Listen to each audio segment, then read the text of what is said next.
Well, hey there, folks.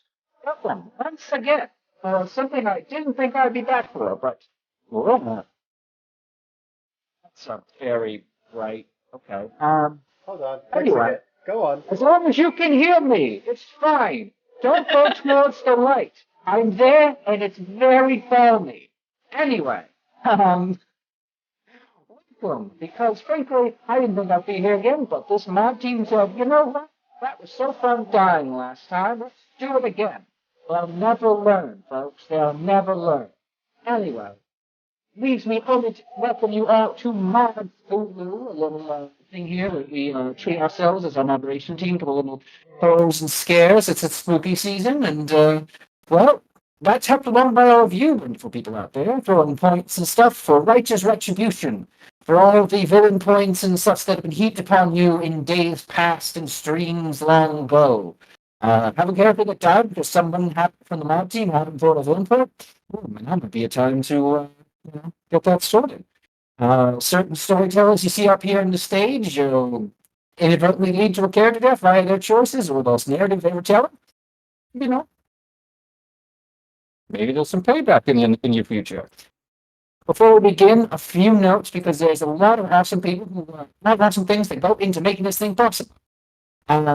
First off, of course, is epidemic, which you're hearing in your ears right now. They're already there. Epidemic sound. They sit in your mind, they proliferate, help them spread. Also, they create really awesome tracks to keep, the beat going for your clothes. And it really gets them in the mood and groove, and this hasn't caused any stress for any of my people on the streams whatsoever. They love it. Beyond that, the minis you'll see tonight are from Hero Forge, which are incredible and have a lot of varied options that let you mix and match a lot of little pieces so you can recreate your friends and put them in strange little situations, and then you kind of have them in a little shelf, and you think maybe it's a little part of their soul in there, and maybe you can influence them to like you more and send you presents. Things to ponder on. Beyond that, we also have some other awesome Kickstarters and campaigns we are backing here. First of all, from Elders Osiris Games, which is a dear friend of the channel, and Mechfinder, might have heard of it. It's a half of Starfinder, and if you like giant mechs, if you like Pathfinder Starfinder style gameplay, I think you might like this. I think you might like it a whole bunch. It's, frankly, well inspired already, if you like this. You can talk about it all the time. I mean, who will help write the damn thing? We also have Caper Cyberpunk from Nerd Burger.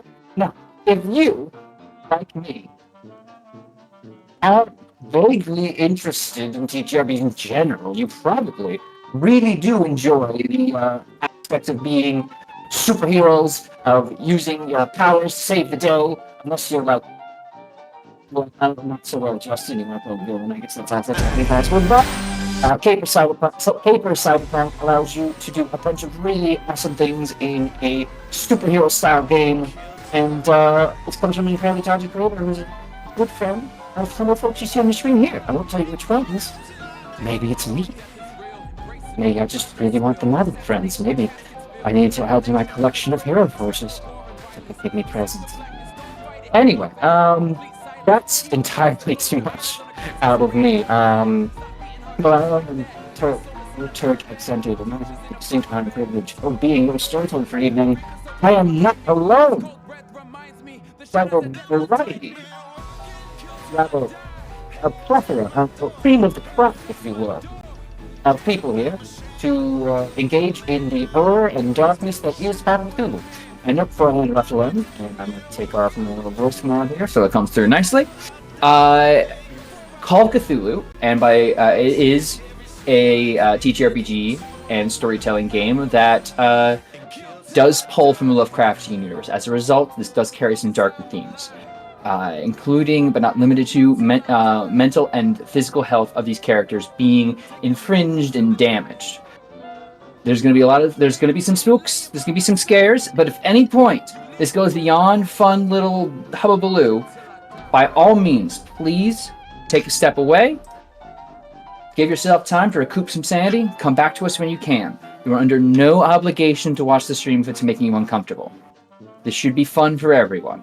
Everyone here has a clear line to let me know when they're not having fun anymore, but you don't, so just take care of yourselves.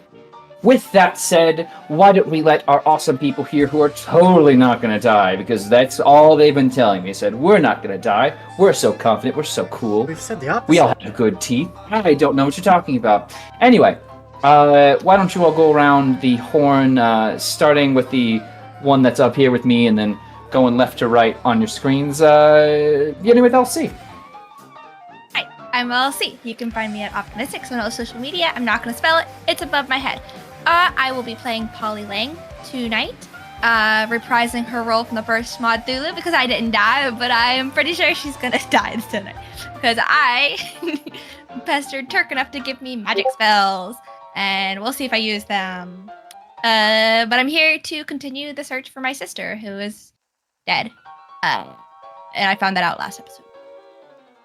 Yeah. So let's rock and roll. Let's have some fun. That's it. Yes, that's me. Yes. Hi, I am Turk, or Turk Extended, on Twitch and Twitter. And tonight I am playing Lincoln King, a psychiatrist who is definitely here for a long time. All my characters survive all of Turk's games, so I'm really looking forward to surviving this one too. Also, I'm Andrew. In case if you don't know who I am, you have to be brand new here because I'm here literally every single day. Over to Oh, hey, it's me, Holly. I'm OMG Holly D on all social medias. Let's be friends. And tonight I didn't get to be part of the first Mod-Thulu because I was not a mod yet. Yay! And so I am playing Vera Fear. She is a parapsychologist, and yeah, she has a lot of sanity. I don't imagine it will last very long. So, but that, yeah, I'm excited. I'm so pumped about this. Okay. Well, then I guess that's me. Hello, I am Lonnie, or Looney Shaz, or Looney, or whatever. And tonight I am going to be playing Maeve O'Leary. And my rap sheet with Turk Call of Cthulhu games is I've died 4 times already, and I've only played with him 5 times. So I challenge him to be original and not kill me. That's all I gotta say about that. Do you count Turk. instant vaporization as death? yes. Yeah. If I hit 0 hit points, then I think the game would consider it. So I think that's, yeah. Oh, What if we okay. take Turk to 0 hit points? You're free to try. I think your arms are literally too small. You just have to flirt with him. Oh, this does not do anything for Anyway. my muscles. Point being, with that all out of the way, why don't we kick off our game? What to start with? I think just, yeah, that'll do. A number of you were able to survive your trek into the tunnels under Providence, Rhode Island.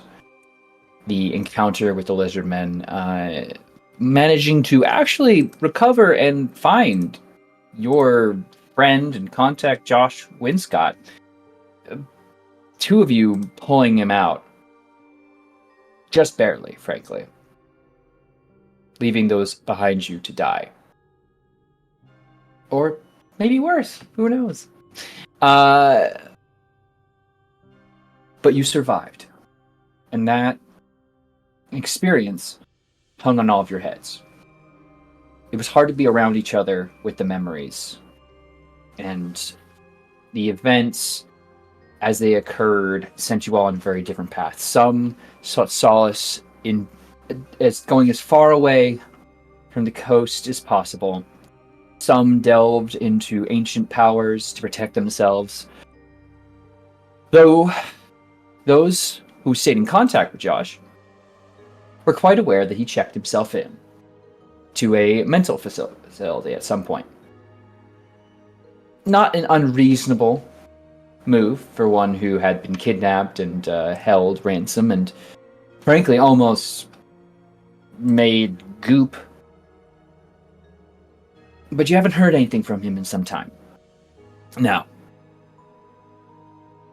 Polly has had some time to gain new power, gain new allies, kind of prepare yourself for what happens next. Though it has obviously come at a cost to yourself to not move away from this trauma. But it's... What does your day-to-day look like now that you're kind of officially weird? Officially, yeah, that tracks. It is officially weird at this point. Her day to day now is like a lot of reading, a lot of studying, a lot of time spent in like libraries that smell a little bit too musty and like old and just like dark for their own good. So, you know, probably a little bit of eye strain going on too, if it's being quite honest. And that drive to figure out what happened to her, like her sister, and like figure out who did it, what did it. Actually, it was fish people, which is ironic. Is kind of taken over her attention span, and she's kind of like hyper focused on that, and she's had like a little bit of a shift in her feelings towards her fellow man, I guess. And then that letter from Josh happened, and Yes, right? You do. You receive a letter in the mail to your residence, where I imagine you and fellow associates might gather to look over and confer over strange dealings, but it comes to where your place of residence. Mm-hmm. Now, I'll read this bit because I have to edit some things because I can't, they're all so good. Dear Polly, as you know, I've recently committed myself to the state hospital at Danvers for a little mental recuperation after my most recent foray into the supernatural. I have made a terrible error in selecting Danvers. I am in great physical, mental, and spiritual peril here. There is a wrongness about this place. They will not let me leave. I must sneak this letter out to you as they read the mail here. Please come and recover me from this dreadful place. Be wise for you to bring companions, as coming here alone is a mistake. Your friend, Josh Winscott. Friend is such a strong word. Well, he considers you friends after the events, but shortly after you have time to process this, perhaps call your friends around to look over and begin planning an expedition. You receive a letter that same day. Dear Polly, please disregard my earlier letter to you. I was having an anxiety attack. Everything here is fine. Do not come here. I need more rest and counseling. Thank you, sincerely, Josh Winscott. Of course, obvious to you all, though I will point it out to the audience who can't quite see these letters in person, the first letter is hastily scratched and handwritten on pulled pages. Now, the second one is typed and comes on Danvers, comes conveniently with an address for Danvers State Hospital, a short drive away, frankly, from where you are all stationed. And, seems very clipped. As if encouraging you. Do not come.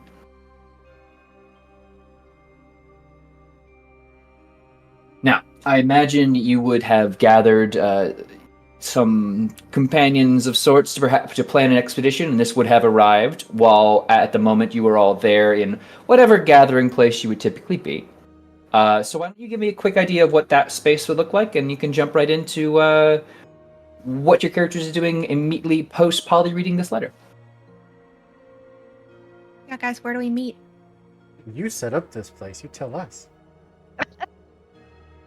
Came to your apartment. Oh, my apartment probably looks like the Charlie Day meme.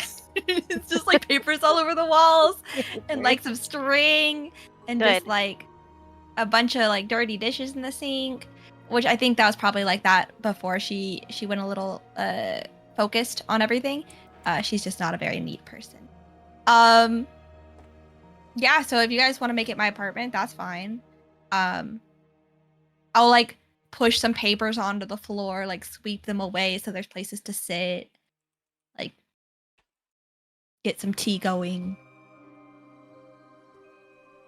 Oh, yes, I would love tea. Just like you. Please don't burn it like you did last time. You can burn tea? I was gonna Can? ask the same question. Oh, No, you're Burn, fine. right? Thank you. Lots of sick burns going on here, okay? spill the tea, sis.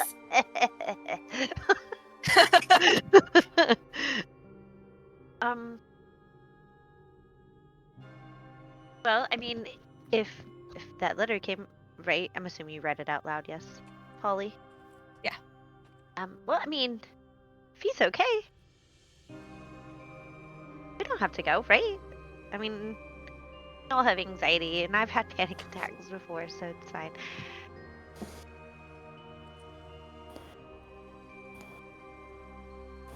But if you notice, it seems like they could have typed the second one.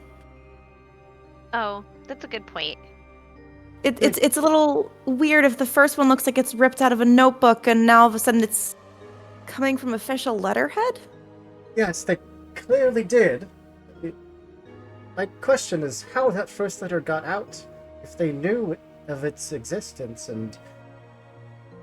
Well, if they didn't know of its existence before they sent it, how did they know to send the second one?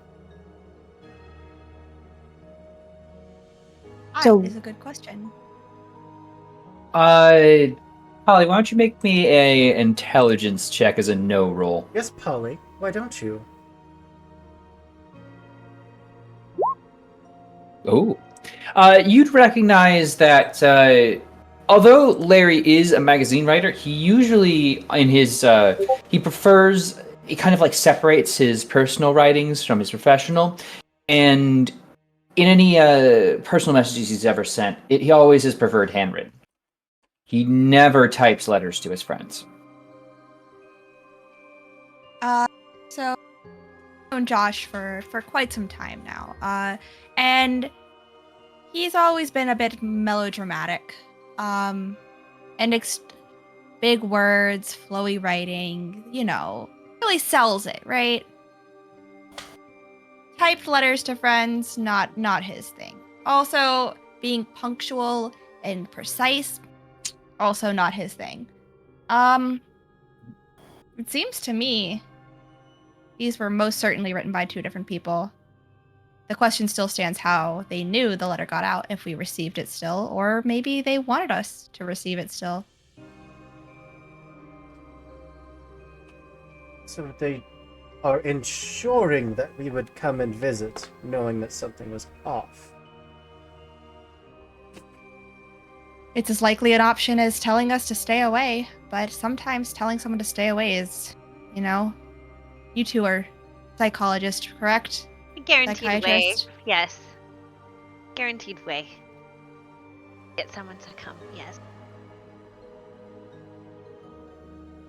Well, if you think that he is endangered or not okay, we should check on your friend. Friend is a strong word.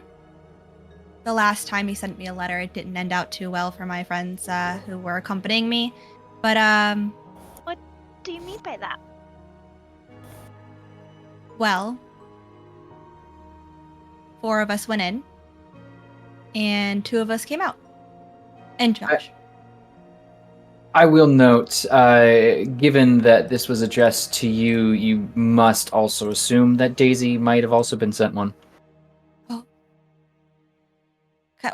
Okay. Why is Daisy not here? Oh, that's an Daisy- interesting question. Is Daisy dead? Did you kill Blair's character? No, Daisy moved away from the East Coast. Daisy Oh, went to okay. a farm upstate. Daisy went to a farm upstate. Daisy, as far as you're aware, is somewhere out near the Rockies in that desert where it's nice and dry, and there's definitely nothing wet and snaky out there. That's so foreboding for Daisy. Anyway, But you figure Daisy must have also gotten this, so perhaps Daisy's gonna visit. If you don't plan a rescue, Daisy might. Okay, well, I'd rather it be me than Daisy. Well,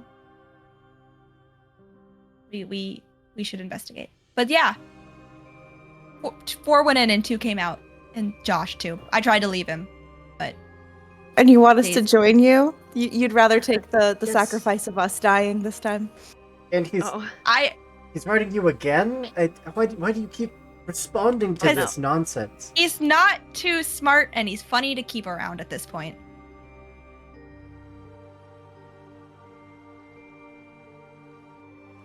So, anyways, if you're interested, I can guarantee you it'll be a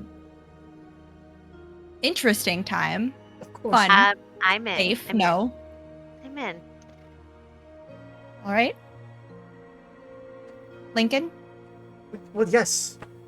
Obviously, Lincoln's in. Oh, I mean, obviously I'm going, but I would love a chance Just to the see wording Dr. is funny. Fier here amongst her own peers for once, so... It's Of course I'm Fiere. Lincoln, actually. It wasn't when we met, but then she changed it so she could sound fancier to the clients. I'd like me to tell people that story.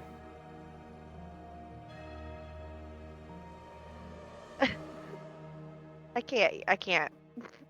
Yep. No, that's wait, what wait, happened. wait, Holly, what is your character's actual name again? I replaced it in Fier. my head. But what's the Vera first Fier. name? Vera. Vera. Vera. I replaced it with Guy Fieri in my head. I'm sorry. Pain. I'm sorry, Okay. I don't have white hair and sunglasses right now. Well, you got blonde hair and Close, glasses, close, so you're close. we all just go to Flavor Town instead of going to save this Yeah! Josh dude. Wait, next can. Mod-Thulu is Flavor Town, Turk. Next Flavor Mod-Thulu is Town. Flavor Town. Write it in your notes. How do you? No, Write you, it down in your notes. Diners, drives, and can't ruin drive-ins and Flavor deep Town. ones. Diners, You drive-ins, can't and deep ones. I'm gonna do it. Oh, bet. Let's go. Anyway, are you heading up to the asylum, and by what means? Those of you familiar enough to even barely look into it would know that there is a train line from Arkham that you're in that takes a stop right at Danvers. I want to stop in a library and get some census information. You're joking. You think I'm joking, but I do. I've learned to go in the library first. I would like to get some census / information on the asylum before we head up there. Like, what is their intake rate? Like, who do they house normally? Like, how many people do they discharge? See if you can find who they're funded by. Whoa, who they're funded by. This is why we have a doctor here. I'm just an investigator with 20 in library. Okay. Who's got good library? Oh. Oh, yes, Lonnie. But make you look for things. Just looking for like newspaper articles in the last year or so that have to do with that place. Sure. So where would you like to look into newspaper articles specifically? And what is your intent? I'm just looking, so because I am a parapsychologist, I am only looking for things that would feel, paranormal. Things that, like, oh, something or else happened and somebody left and they were never seen again. Just that kind of thing. Yeah. Oh, sure. You can. Okay, so for strange stuff specifically, you might want to look into local libraries or historical societies in Salem. And for more information about the Danvers State Asylum, you can make me. So both of you can make me library use rolls. But Town Hall or the local library would probably have information you're looking for. Can I defer mine to Lonnie because I dragged Maeve with me? I'll write Yes. a little laundry list and just like have it rolled up so I can just and like whole list of things. I need to look up. Yes. I'm gonna do it, but it's gonna be bad. See, it's a super fail. No, I'm just kidding. Oh wow, good So- job. Way to go, Maeve. So, One of the few things I made sure I was good at. while I'm describing what Maeve finds, you can absolutely feel free to push that roll if you'd like. It just might take you some time, and who knows what else. or you can spend 60 luck. We're not doing this luck thing again. It's not Call of Cthulhu. We- 60? Just ignore him when he says a big number like I that. know, that's outrageous. Some people go for that. In Anyway. this economy, Turk, For like You the luck is first roll of the expensive. day, probably can- like the last roll of the day when it's like Maybe. people I literally will kill push the it, though. BPEV with you. Do I just re-roll again? Yeah, you re-roll, and so I'm going to jump to that, what your result is after this, but I will say, looking into the Danvers State Lunatic Asylum, that it was erected in 1876 at a staggering cost of $1.5 million, which is a lot for the time. It's still kind of a lot now. The grounds encompass nearly 200 acres. The patient count is approximately 2,775 as of 1925, the current year. You find some basic staff listings. It seems like they're well funded and well looked after. They've recently, well, not so recently, they've had another doctor come in to replace their administrator some years ago, and it's been run like clockwork, if not better, ever since. How many tuberculosis patients do they have? TB, none. It's an insane asylum. They put them everywhere. Hopefully not with people that don't have TB. That's how everybody Yeah. got TB. That's how we might get it. How you got the death shoots. The yellow fever. I don't. Let me just say, because I don't know this information and it's not provided by the book. None. Probably not a ton, given. Doesn't seem like that's there. Got a really good screening process.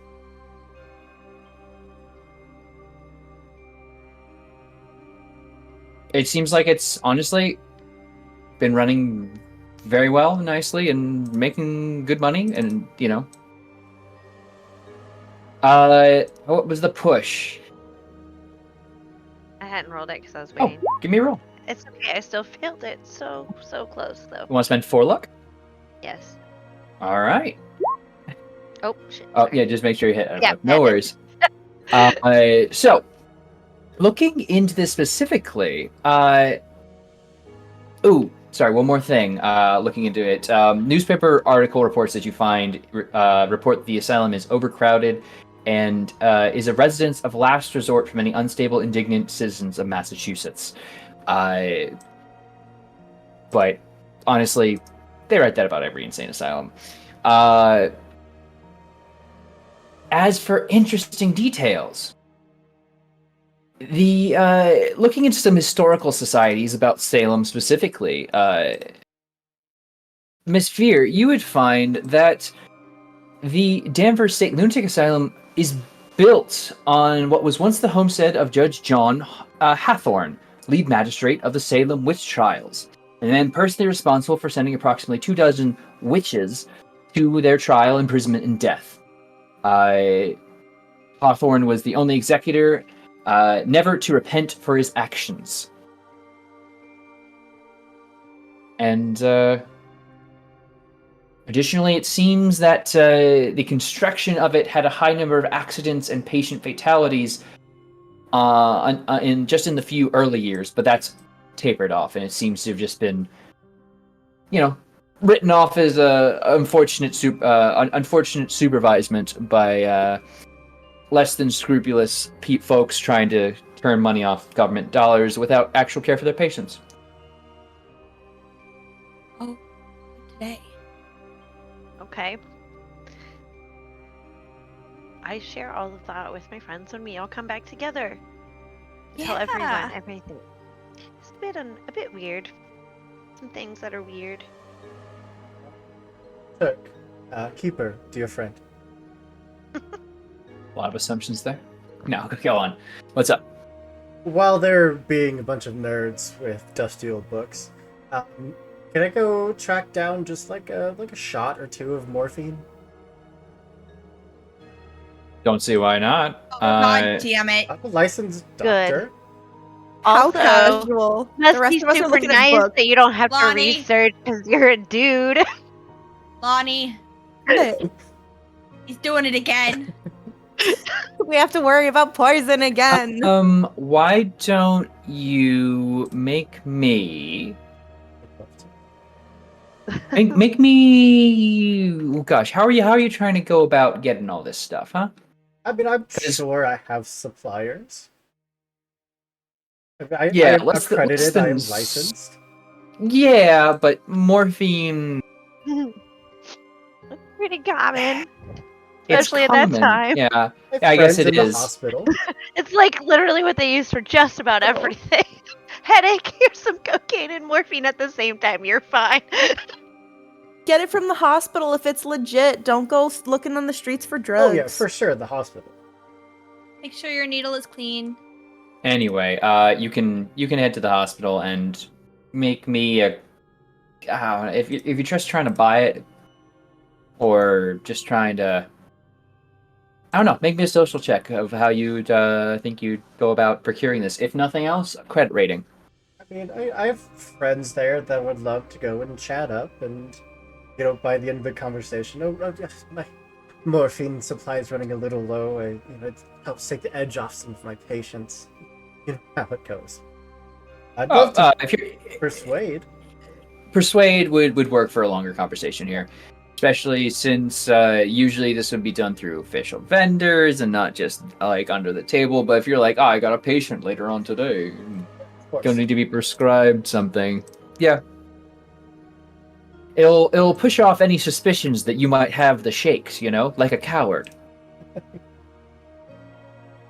Certainly nothing wrong with judging people. A 2. Anyway. No, that's not me. A 19. A out of 19 out of 75. 70. A hard success. You are very quickly able to be getting a full, gosh, I don't know what they're called, but it's kind of like about yay big, and you pop them open, and it's full. It's just a array of little glass vials. You you can crack the tip off of. Ampule. And Called an ampules. Yeah, a very little set of 5 ampules. Yeah, sure. Don't know what you need them for, but there you go. Anyway, Don't worry about it. anyone else doing any other investigating, or do you want to still head to Danvers today? Be getting there while it's slightly later in the day. At this point. I think I'm good to take the train. All right, we're taking the train to Danvers. Sorry, I thought someone was trying to break into my house. Oh, God. It's fine. It's fine. I have a chest sitting in front of the door. They'll never get in. Not again. Okay. What? Love, Oh, love. Anyway. like twice if you need help, Tark. You won't be able to see anything. The background. Anyway. No. Anyway, I've shown you all a map. You take the Salem and Lawrence Railroad to Asylum Station. In the winding drive up to a rural hillside through a set of, I gotta change this a little bit. Just a little bit, I think. I want to do... I don't have anything else. Maybe this? Yeah. The winding drive up a rural hillside through a set of tall iron gates leads to a sprawling hospital at Danvers. Featuring a central building with a front tower, flanked by angular adjoining wards, the asylum's layout suggests a bat with outstretched wings. Numerous outbuildings surround the main complex, as do copses of broadleaf and evergreen trees. Grassy fields and woodlands ring the hills, normally a beautiful vista. There is a leaden, dulled quality to the scene. A large oval reservoir is set into the western slope of the hill that you're working your way up, that looking into it you would have known is Hathorn Hill, obviously after the man who formerly owned it. Surrounding on 3 sides by trees, eastern shores face the asylum. And frankly, it's gorgeous here. Very calm, and you understand why the folks who wanted to build an asylum would choose kind of a more picturesque, looked after part of Massachusetts. But making your way up past the gates, I need you all to make me POW rolls. Power. Yeah, just roll it for me. Ooh, Like hard that. success. Yeah. Maybe not like that. Extreme success. That's the only thing I got. Ow. All right, I got all but one. Lincoln, get me a Oh, power there we roll. Lincoln, fine. But you're gonna watch everyone else in your group kind of halt as you, Polly, Polly and Maeve, you feel disconcerting. Like you feel this sense of palpable dread pouring from this building. And I need you to lose one sanity point, as it's almost like, well, Oh. something's. You can immediately feel that something's wrong here. Can I use that one later? No. Oh, okay. Vera, extreme success. I was made for this. As stepping on here, you feel this presence that something. You're like a fly stepping onto the web of a spider, and that you've sent vibrations via your presence. And now the entire building is now aware of you. Each vacant, staring window appears to be a cold, soulless eye boring into your most private thoughts. A gloom pervades here, leeching away at your happiness and hope. And you'll also lose one sanity. But the one thing you can pull away from this is that this presence is not just oppressive, it is hostile.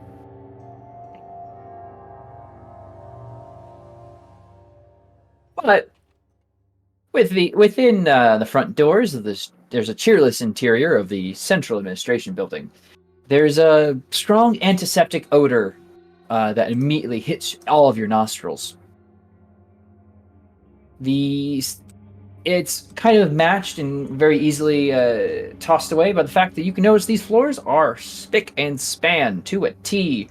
See your faces and your shoes, and they are swiped all kinds of clean.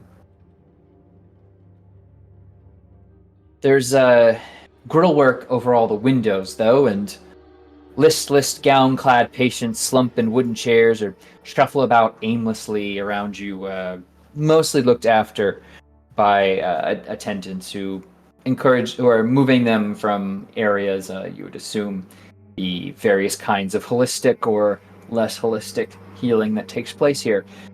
A severe-looking nurse sits behind a desk, though, and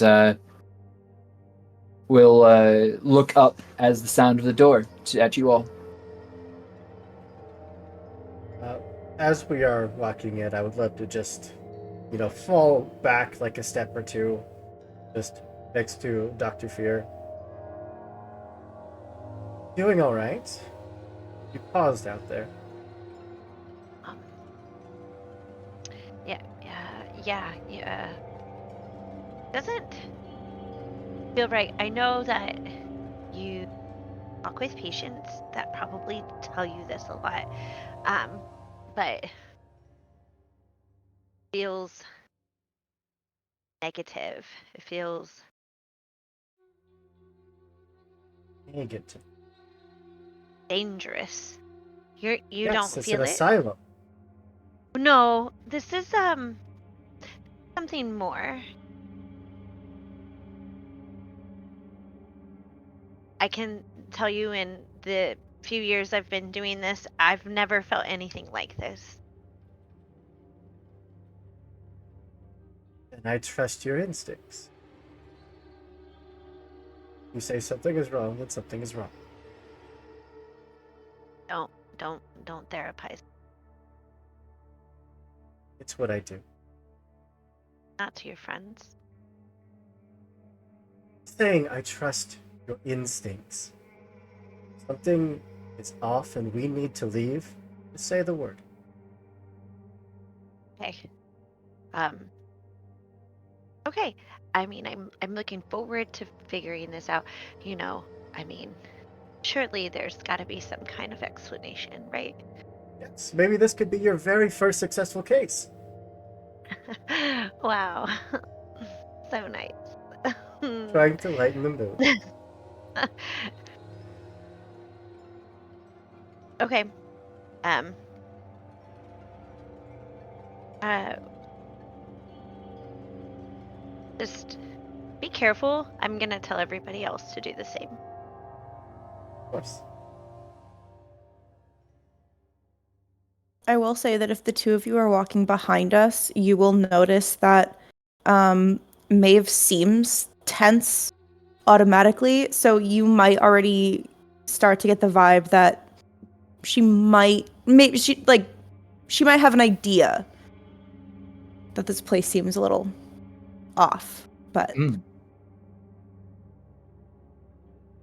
I think that means Polly is up in the front to greet our nurse. Yeah, Polly. Yeah. What are you saying to the nurse in charge, or just at the desk? Okay, I'm gonna fast talk her. Oh, well, what are you gonna say?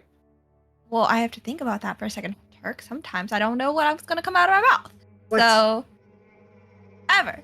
Like, hi. So, I'm here with a couple of my doctor friends, and we're here to check on a family member of mine who we've been coming to see every so often. It's been a little while this time because I've been very ill, and I'm better now, much better. But I had a bit of the sickness.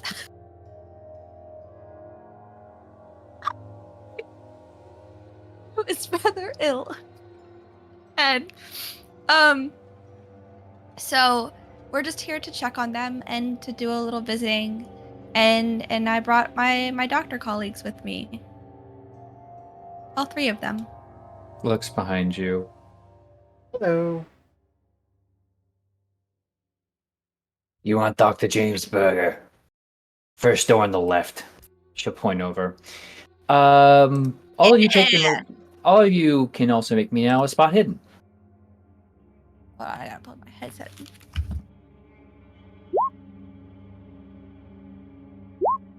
in. Lot of red, lot of red. Oh, okay. Holly, there you go. You're up close enough to notice that it looks like half of this woman's ear has been chewed or maybe torn away. Well, I'm not gonna stare at it because that's rude. Oh, yes, it would be. So I'm gonna note that, and when we're out of earshot, I'm gonna be like, "Did you see her ear? It was gnarly. I don't think gnarly was a word in the 20s." Why are you staring at people's ears? I was looking at her ear, staring.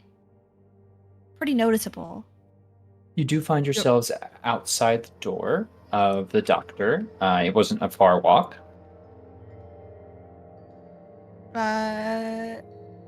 Who? Go on, I guess it's your I'm still in the turn. front. All right. I'll knock on the door. Yeah, turn and run. Just, Don't do just a moment. You hear, and a stern voice will approach, and the door will open to show you a, not altogether unkind, but certainly very authoritative-looking man in his late 30s. He wears a white lab coat, though he doesn't in this picture. And he holds a officious-looking clipboard. He seems like what you'd expect of a doctor in an asylum. Peeking behind him into his office, you can immediately note the numerous framed diplomas and certifications with a large desk and overburdened file cabinets, as well as a painting sitting behind his chair of St. George and the Dragon. But it shows the dragon eviscerating St. George.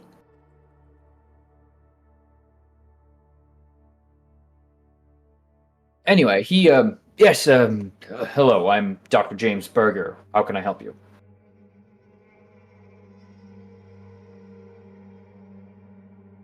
kind I of was thinking about how his nudge name sounds Polly like again. cheeseburger. Oh God! I was thinking about how his name sounds like cheeseburger. Don't throw me off like this. You already had a whole story. Just say it again. Do it. Okay, can I just say I repeat the story I told the superintendent so I don't have to repeat You myself? not even remember your own story. I do remember my own story. Yes, don't worry. She wanna had say it again. tuberculosis. She had the So- consumption, but she The survived consumption. it. So what? I had the consumption. Why And they don't all you take a clear step back, all in at the same time. close the door in your face and you're removed. No, I'm kidding. He goes, well, best just step into my office for a moment. We can discuss your friend and you can identify to me whom he is and, well, we can see to his condition. And he invites you all in. And you're free to, an immediate better view of his office, does note in addition to all of these various paintings and even more diplomas, it's not difficult to spot a framed Salem News photograph of a younger, happier-looking Dr. Burger shaking hands in front of the hospital's central administration building with a smiling, bespectacled older man. The caption under the photograph reads, Dr. James Berger takes over Denver State Asylum from Dr. William Shine. I bet he looks happier because he had hair. Quite an achievement you've got here. Successful Thank you. psychiatric ward. Clearly the staff and the patients respect you. Well done. I'm sorry, are you, Just here amusing. to simply... Please feel free to ignore me. Very good. You are interested in a patient. Yes, my brother is here. He's a bit off. I haven't been here in a while because I had the sickness. Your But brother. I'm better now. My Kicked brother. out. And who is your brother? I'm gonna make up a name because I don't want to say Josh. Oh shit! I don't know if this person's an actual. Never mind. I'll just say Josh. If I say someone's name and if they're not actually there, then that's even more sus. Yeah, you say Josh Winscott. All right. Yeah, I do. Josh. Yes, Joshua Winscott. Unfortunately, one of our more excitable patients. He's currently a resident of J Ward. It's this place reserved for more violent male patients. He's proven difficult. Unfortunately, we can't allow visitations into J Ward given the danger. Well, James, J Ward, not James, Josh and J Ward, Josh has never been. This is LC. Polly is much more fluent with her words. As Polly is doing this, I kind of like am like, so hi, Vera Fear, Dr. Fear, and what violent in what way? That is not in the nature of the patient that you have, or I should say of Josh. So is something happened recently? Unfortunately, Doctor, I believe his facilities have slipped, even while under our care. Not unheard of for one suffering from the traumas that he has spoken to us of. He has been rough with my orderlies, and as such, needed to be sent to J Ward. You can see we've come with two psychologists to make sure that we are able to handle the situation properly, and she just wishes to visit her brother. That's all. It would be good chaperones. And I'm sure if he was out of the wing with all of the other violent patients who seem to be influencing his behavior even worse, he'd be a bit more calm to see my face. Miss, I do not intend any disrespect when I say this, but I assure you, he was violent and was placed in J Ward. His activities extended before his incarceration there. Well, is there any way that we could supervise a visit? Maybe in just his room, where I assume there's not a whole lot. Make me a persuade check but you can do so with the bonus die because of everyone's very well appointed arguments. What the hell does a bonus die mean, Turk? It means you get to roll the tens place twice. So just roll once, and then when you have the roll populated, it'll say bonus penalty. Okay. And then you can, and then we'll take the lower roll of the two. Okay, so unfortunately, that would make your roll higher. So you can spend 6 luck if you Yes, like. I'm going to because I want to talk to this dude. Okay. No, 60 luck is terrible, but you're already up to 10. Oh, well, now I see how it Leave is. me alone. Okay, first off, yes, and yes. Dr. Berger will sigh, and I suppose a brief visit could be allotted for family time if supervised by a professional. It could, there is studies that show that this could help him. I'm sure there are. We've tried many techniques, but I'm willing to allow it. However, Oh, very much. and he'll step out behind you all into the hallway and seem to poke out and motion. And 2 very surly, taciturn orderlies will stand at the door. Kind of a Tweedledee and Tweedledum vibe. My orderlies, of course, will escort you to J Ward. Do be careful, of course. We don't want any incidents occurring on the grounds. Of course. Thank you very much. Don't mention it. Doctors. And he will close the door as you all leave. Now, these 2 orderlies will begin bringing you over through the locked wards and through the rest of the building. You can make me psychology rolls as you're making your way there. All of It's us not or just even the my birthday. doctors? All of you, if you want. Yay! I probably Success. won't get it, but this is what I'm supposed to be good at. Oof. Hey, I got a critical A success. 1 from Vera. Okay, so, Got a 100. Polly, would you like to spend 1 luck? Is that, Oh, mm, make it a 0? What? No. No, Polly, not Holly. Oh, See, I told you I knew it was gonna mess with me. No, thank you, Turk. you should do Okay. it. I spent enough luck. I only have 33 left. It's fine. I just want you to know that if Could you I do use my succeed hero point? for 1 luck, sure. Okay, I'll use my 1 luck. Never mind. I'll do it. 1 luck. Okay.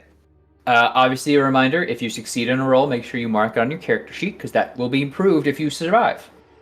Oh, Point being, those of you who succeed are able to detect going through each of the wards as the patients cringe away, even within their cells. The 2 orderlies assigned to you inspire a great deal of fear amongst those here. You even notice some of the other doctors and nurses giving you a wide berth.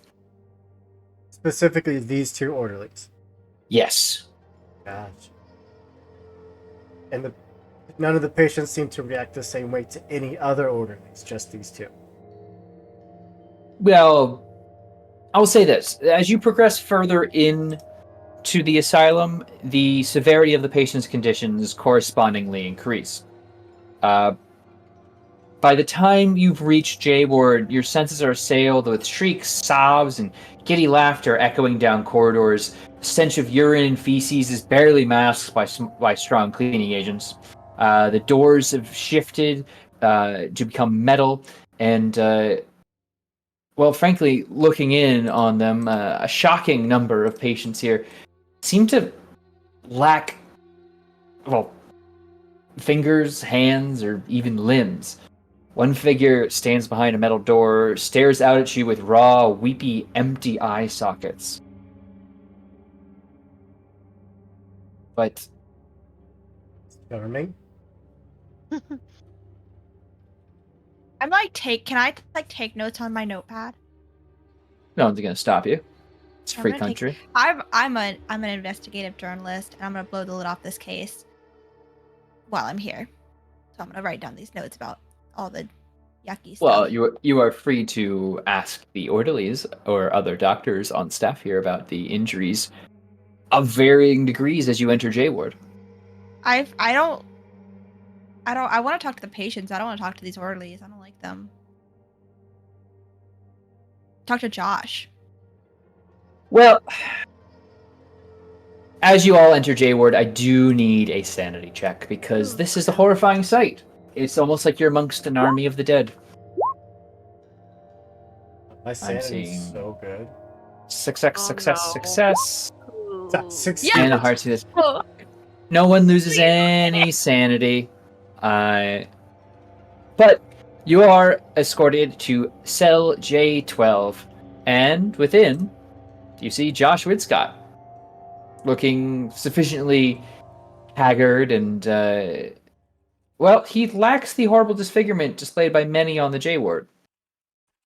Getting there, he seems to look at you all and catch the glimpse of specifically Polly here, and kind of alights and will stand up.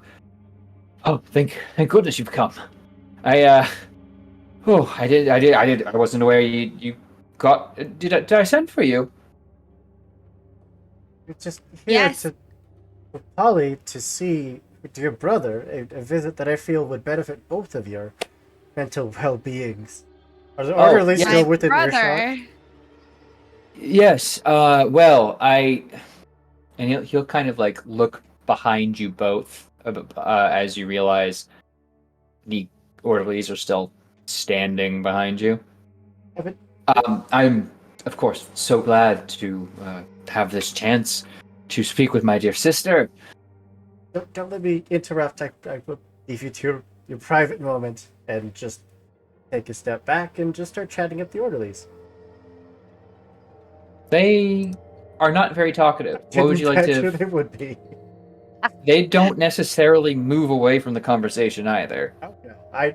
It is mostly just to be an annoying buzz in their ear talking about dissertation papers and studies and academic courses. I'll say this: Josh still seems very concerned.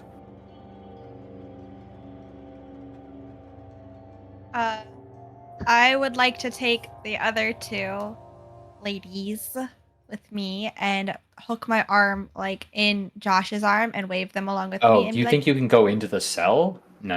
Wait, let me walk with my dear brother. No, your brother is a dangerous person. You were not even let My into the brother- cell. You've been you okay. peeked in through the door. How short? I'm a size 40. I'm like,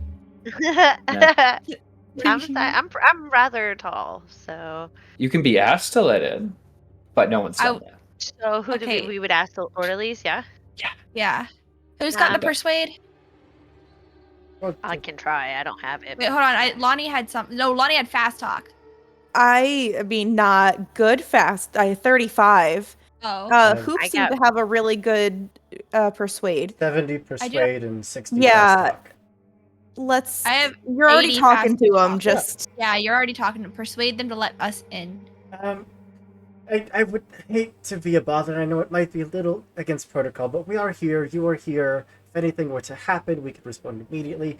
Perhaps could my dear friend here go into the cell with her brother? Make the roll. I haven't seen him in so long. Would this be persuade or fast talk? Persuade. Fast talk is kind of tricksy. 57 out of 75. Or they will nod. And careful. Yeah. Many of our patients are self-harming. And it will unlock the door, opening it. Be careful in there, Polly. We'll be Uh, right here. I Of want course. all of them to come in with me to talk to my brother. Someone So- needs yeah, to stay out something in here your and keep eyes. the orderlies company. Okay, then you can stay out here then, doctor. With I- respect, we do not need company. Oh, so then You you seem don't lonely. You seem lonely. mind? So then you don't mind if we go in? Not at all. Okay, With the thank supervision, it should be fine. You. Okay, fantastic. Hoping to give Polly a moment alone, but if you insist we all go in, No, you can stay out here to keep them company. Talk to them about your little papers. Your little papers. Your little papers. They'll close the door behind you, but it's still very clearly an unlocked door. But I will say this: as Lincoln, as you begin talking with them, they very quickly make it clear they don't want to hear anything, and will actually end up giving you all some space. As Yeah. well, the thread of Lincoln's conversation has pulled them away to a distance where they can still supervise the door, but they won't be listening in. Way to go, Lincoln. I As ignore this seeing- victory. The rest of you will like be moved into the cell, which is still clean, obviously, despite the conditions of others. Josh seems to be holding up very well. He goes, but he'll look out through the bars there, and all right, good, we can talk. Look, something's very wrong here. In case you haven't picked up on that already, but it's this is more like a prison than some kind of mental facility. I thought I was checking myself in, but everyone is terrified of the staff here, especially Dr. Berger. And when I asked to leave, well, then I just magically end up here, saying I'm now incapable of looking after myself, and I'm being very, just nothing good. Nothing good. But you're here to bust me out, right?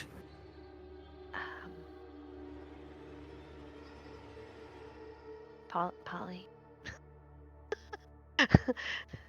Is that what we're doing? I thought. Quick question. Hi, and I like introduced myself. Vera Fear, Dr. Vera Fear. Pleasure to meet you, Dr. Fear. Josh Winscott. Nice to meet you. Did you write a second letter? Second letter? Correct. I wrote 2 letters to my friends. To hopefully get me out of here, but one to each. Who was the other friend? Daisy Shane. Miss Daisy Shane. Does Polly have a reaction to that name at all? I mentioned Daisy Okay. when we were back at the apartment. She Okay, is I my wasn't friend. sure if that was She was actually out loud or not. Okay. yes, yeah. Daisy was the friend who got out with me from the lizard men, the hot lizard men. Dr. Berger is really doing it. So the Burger King. Okay. So no second letter, only to 2 friends. Well, you should be made aware that I think that your concerns are founded. There has been a second letter, and Dr. Fear is going to look kind of over at Polly to confirm this. Yeah. Love it. Confirmed. Thanks. Yeah. She's just like, Confirmed. she's just trying to, honestly, Polly's been sitting here trying to be like, he's just, this whole time that Josh has been like rambling about how he tried to check himself into this place to get help, and then it's a prison, and she's just like, how do you keep getting yourself into these situations, my guy? Like, haunted lizard men in your house. You got this haunted asylum now. You just can't catch a break. But I, at this distance that I'm standing, catch any of this conversation? Are you staying right outside the door? Yeah. Yeah, you could be hearing this. Is this guy lying to us in any way, or omitting truth, or seem like? I want to make a psychology roll. I would love to. 55 out of 70. Yeah, no, he seems very genuine with what he's telling you. Though to be fair, he has been described as mentally unwell. Hey, look, you gotta... Whatever you do, just be careful. This place is weird. Before I got sent here, I was over at H Ward. I made buddies with a guy, Andrew McBride. He seemed to... He's a little, touched, but he seems to know what's really going on here. And look, I'm not asking you to work miracles or anything, but I was told by Dr. Berger that I'm in for quite an experience when the sky prepares to welcome the new moon. And I don't know what he meant, but the way he looked at me when he said that, the way I've just been feeling ever since then, I need to get out of here. Do you think you could talk to him? Get me discharged? You're a family member, right? You could discharge me into your care.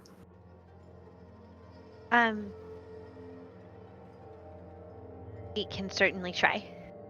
If it is as devious as you have explained, I fear it will be much more difficult, but I imagine with 2 doctors willing to oversee your treatment, it could be slightly more convincing.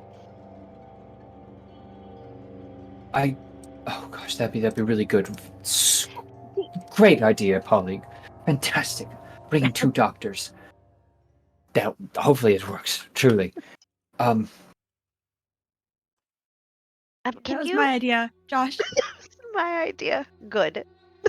Good. And he'll just move in very quickly and give you a big hug. I'm so sorry. I'm so sorry to bring you into something like this again. Yes, Josh, to bring me into this again. We'll save you again. Do not worry, my friend. I'll make it worth your while once I'm out of here. I promise. I got quite an inheritance coming in from the sale of the house. Well, the destruction of the land. You sold the house? I sold the land and had express instructions to destroy the tunnel. Yes.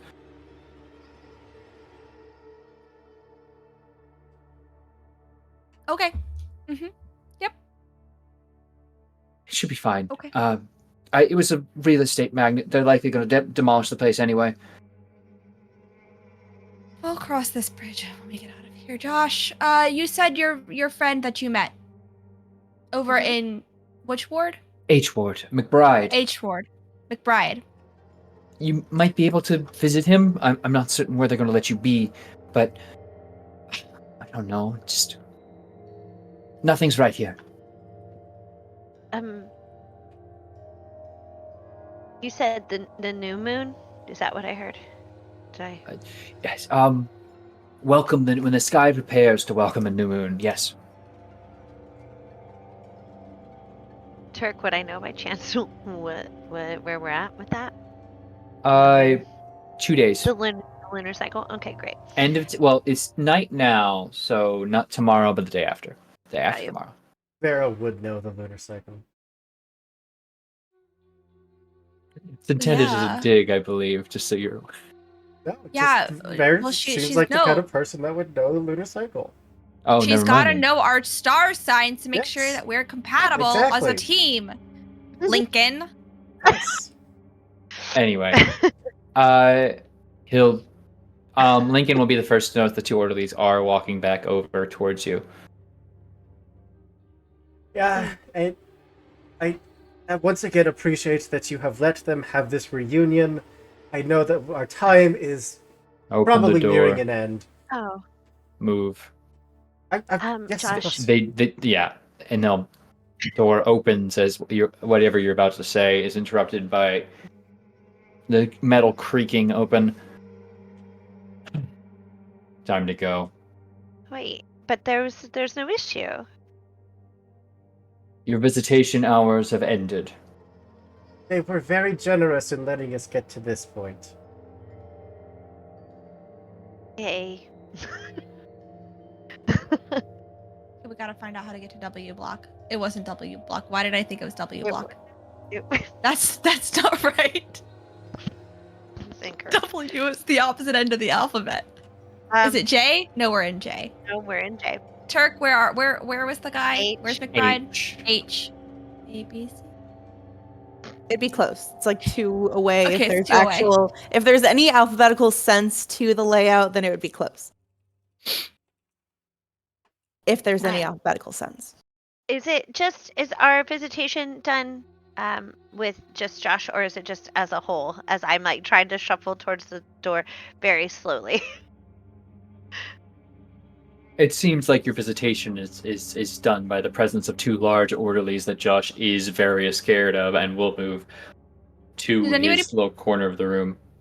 Did anybody put points in intimidation? I did. I'm not very. I'm just tall What and what large. what, what is it? Not enough. Not enough. I What did but not what do it. is it? But what is it? 30, Steve. Not enough. That's 30? No, mine's 15.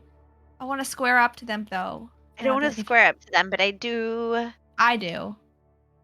See, I would like to use the fact that they're orderlies, that your goal is to not only subdue people who would be out of line, but also to just clean. And I don't say that with disdain, but that is your job as an orderly. And unfortunately, I would try to level my not only my stature, but my license to maybe get just a few extra minutes. Make me a check. Intimidation. Oh, it's gonna be real bad, and I will spend all of the luck. Not all of it. Ew. Yes, Holly! Holly is on fire. I told you, make the checks. Do crazy shit. They'll look at you. Rest of you out. Yes, yes. Very It's my generous of you. brother. Come on. Out. It's my brother. Out. I haven't seen him in so long. I'm sick. Out. That's giving us more reason to have to be kicked out. Okay. All right. Are the orderlies gonna stay with Dr. Pierre? Sure seems like they're gonna stick by the door. Can I, on my way out, try to swipe some of the keys off their belt? Jesus Christ, you're gonna get murdered. I want that you to something you understand can what do? you're trying to do. You are They're going to to try to murder you. pick. You're going to try to pickpocket 2 gorillas. While they're distracted, yeah. Distracted, you say? By what? Yeah. By Holly's character. Being intimidating. Is it too late to change teams, Turk? Oh, we're always accepting applications. I just want you to be aware that your actions could land you in jail or a cell Great. or with a broken arm. Great. I'm here to do crazy shit and make bad choices. This kind is too early. It's too early. Can I ask this? You know what? If you want to try, go for it. They're not distracted though, so this is going to need to be something that I make you use a villain point to reroll. Don't you fucking dare. Jeez I got a- Louise. I got a 5. Turk. You have Hey, 2 Turk, personal use those villain 2 points. personal villain points So before I hit hateful. Monday. Oh, Turkey, hateful. Turk. Hateful Turk. Please. You Please. you made this roll even better last time, remember? Says- Just roll again. No success. Unfortunately, a regular success is not enough, and as you reach forward, the guard will kind Are of you just kidding? brush away your hand. Oh, I'm sorry, you think it's green? It automatically means yes? No. What if I push it? No. I shan't be doing that. It's fine. I'm sorry, did you roll to push? No. It seems like you rolled to push. I was like, what if I did said that? no. What It's if I did interesting that? because this hypothetical did actually happen because you rolled it, and we're gonna as you reach out towards it, you will get a solid hand on your wrist. Are they cute? No. Okay. No. Womp They womp. grip you, and you feel as if your wrist is in danger of just being kind of. Apologize.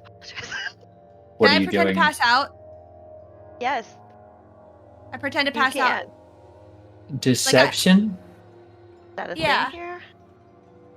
What is that? Kidding. Is that a thing? Oh yeah, that's right. Acting. Arts acting. No. No. Oh, I don't wanna do that one. no. I don't want to do that one, Turk. I don't want to make a roll. I have a 5 in acting. That's better than mine. Do it. No, thank you, Turk. No, thank you. Wait. Did we get an So you alternate? don't want to act like you're gonna pass out. Okay, then what do you do?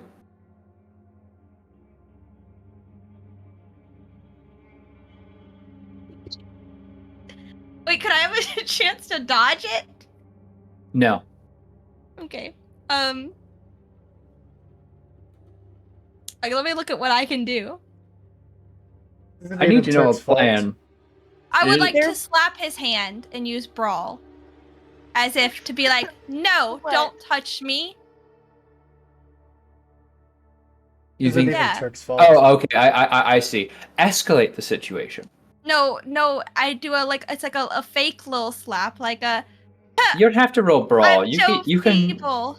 You can give a little slap to his hand. It's just not going to do anything because. Yeah, exactly. I would like to pretend to be tough. Okay, you don't have But to roll for that. In a defenseless way to make them feel bad for hurting a defenseless human being. You know what? Despite the fact that that was a silly loop of a sentence, I'm going to say you slap his hand. Doesn't let you go, but he just kind of will begin guiding you out from the area as the other one will stand at the door. And he's very clearly just holding on to your wrist. It's the worst day of my life.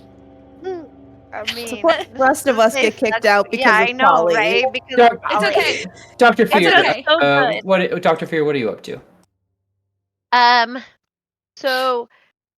So my intimidation was to get a little bit of extra time with Josh, correct? You are in the cell with Josh, but there's definitely an orderly at the window.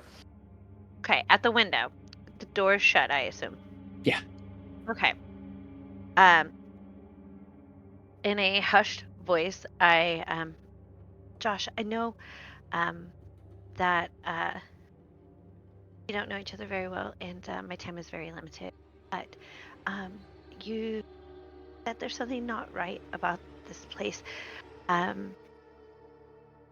People are missing pieces of their body, and I would love for you to give me some examples of something that has not been right, besides obviously you not being able to leave. I can't speak to anything specifically. Those folks were that way when I got in here. Nothing's changed. I haven't noticed any new injuries. Everything's great here. And he says that a bit more loudly. He'll get quieter. Just... It feels like I'm being watched when I'm in here, even when there's no one at the door. People... Folks act strange who've been here. Feel it too then, yes? Yes. Yes, oh my gosh, yes. I thought I was just crazy before, but No. this is... Approaching, I felt a negativity and a darkness and a loathing is the best word I can think of, that I had never felt before, and no one else did. And I'm so sorry that you're here. I promise I will try my best to get you out of here. just... Okay. Okay. Thank you. Anything happen at night that we need to be made aware of? Screaming. Usual, good. but I don't know. I've been in here. Like I said, McBride, he knows what's going on. Though I don't know, Polly seems to have gotten herself in a tizzy over there, so you might not be able to see McBride, but McBride, you think can give us real answers that are things like, is there like a timing, like when the orderlies make their rounds, when do shift change happen? I don't know anything that. like that? I don't know. I don't think McBride knows that, but he knows what's going on. He knows you? what's going on. Do you know when there's a shift change? No. I didn't have to plan an escape until I was thrown in here. It was enough trying to get the note out. Sorry, he's looking at us. Of course. And as soon as Josh says that, Vera will say, "Thank you so very much, Josh. I appreciate your candor in this endeavor to try and get yourself better. I will be talking directly with Dr. Berger as soon as possible. And I, when I do this, um, I would like to go to shake Josh's hand. Yeah, in the palm of my hand, I would like to have like a note of some sort. Tiny, just a tiny little note. Would you have pre-written this? Yes. Probably should have said that. That's on me. It's very small. I would say probably I am taking notes during this, so it would be very tiny. Right. It's not anything insane or whatever. It's just all it's gonna say is um trust no one, be ready to run. And then Yep. I'm just I mean You'll it's palm tiny. that and Yeah. As you turn to leave, I do need you to make me a Constitution roll. Okay, great. I did not do very well.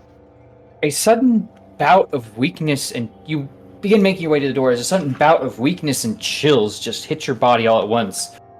Like, well, you'd probably identify it quickly as like sudden onset of influenza. But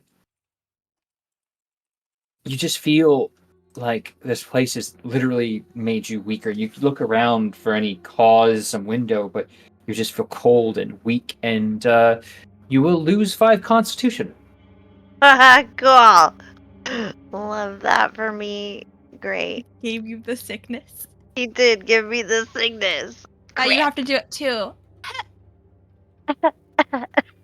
Anyway, you will all begin being escorted out. Wait, Oh yes, I'm not interacting with the orderlies much. I'm kind of just observing right now. So can I do Yes. 2 things? Let's hear what you're doing. One, I want to see if there is any way, like, because I'm an engineer, so I have that kind of mindset of like, is there any way that the door would be able to be taken off the latch other than obviously having the key, kind of like Pirates of the Caribbean style, like, oh, just pressure or whatever. All you need is leverage. I know that's not how it's gonna be.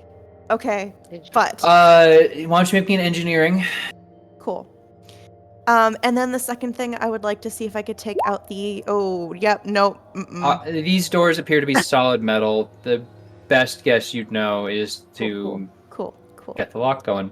Cool. And the second thing is, could I take the the compass that I have out of my pocket and just kind of do that thing when like you barely even really take it out of your coat pocket, you're kind of just like looking at it just Question. down When by you're your side. texting in school. Question about that. Hmm. Obviously, you've tuned that to respond to spectral, strange changes in the electromagnetic fields caused by what you theorize to be paranormal entities. And that should kind of like just spin to a location, right? Or how does this work exactly? Basically, it's more so just understanding if there is a presence. It's not really, unless you want to let it lead me somewhere. But I wasn't sure if I'd be able to be that high tech with it. I was kind of just thinking it would be funky. I have like- another question. Yeah. How rusty is the inner wheel of this, like that little bit that would rotate the actual dial? Oh, it wouldn't be that rusty. Okay, perfect. It would probably be like This is- something new that I would get You to go try to tinker with. to peek at your compass, and before you even have a chance to flip it open, you can hear the whirring. Popping it open, this thing is spinning like a windmill under a gale. Sanity check. Good. Yeah. I want to also be checking it. I know I already had to roll sanity once, but I just passed. Perfect. You'll only lose 1 sanity then. Oh, good. Thank you. Hmm. And then I do want to kind of just be checking it periodically. So I guess I don't really have it programmed to like point me somewhere, but maybe see if there are areas where it is less active versus more active, so kind of just periodically checking it while we're walking around. Sure. Cool. If I look at the orderlies, so I'm like staring straight at the orderlies and holding it. It's just whirring and spinning ever faster. Frankly, to the point you're worried this thing's going to unscrew itself. All my hard work, no. But you'll begin to make your way, be led out, some of you more forcefully than others, out of J Ward, back towards the doctor's office. I will need a spot hidden check from the good Dr. King, Dr. Lincoln King. Gotta clarify. 44, 45. Yeah, that's why my display name is Lincoln and not Dr. King. Yeah. You're making your way down. As you're making your way out of the initial hallway towards the stairs that will lead you down to a lower ward, you do spot someone wiping the floors. In the puddle there, though, you spot something out of the corner of your eye. It's almost like you watch a large, reptilian thing, and it's not that it's a lizard sitting in a small body of water, but rather watching as a variety of multicolored scales flash on the surface just before the mop hits it and begins spreading it around. Wait, what? It settles again, and you can again see as it calms, it moves, and the water ripples. Sandy check. Like the scales are moving. There is a small. I need you to imagine like janitorial staff mopping. They got a little puddle of water left behind as they're turning to get some other puddle of water.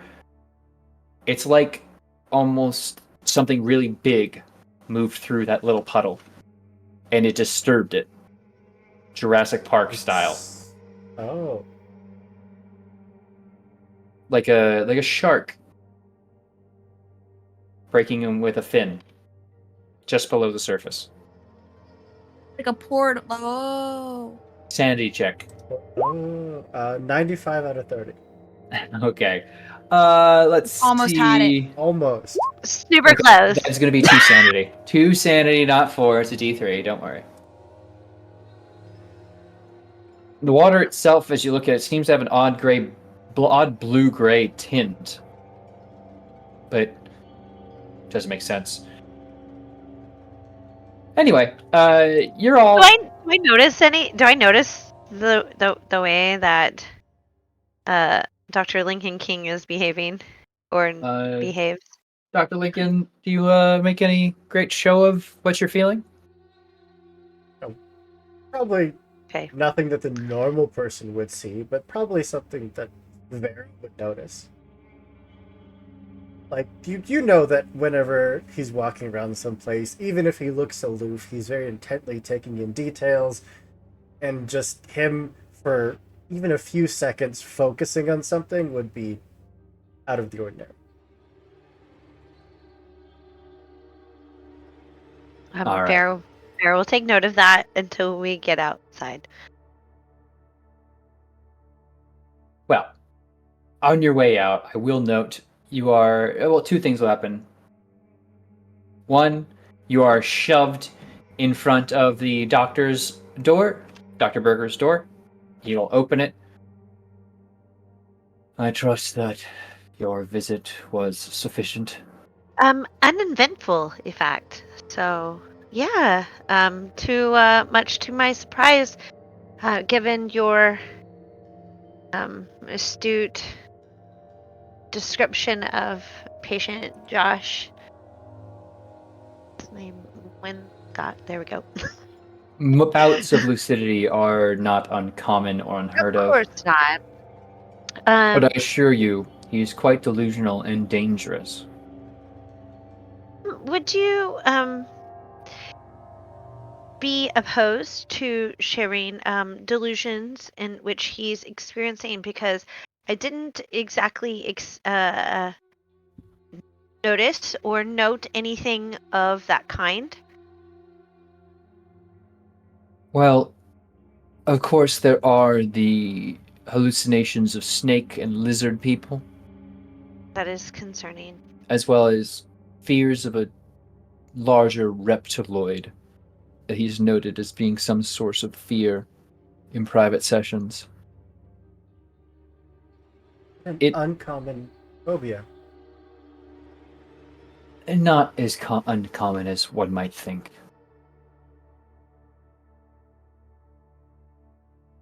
Frankly, herpetophobia is something we run into quite commonly.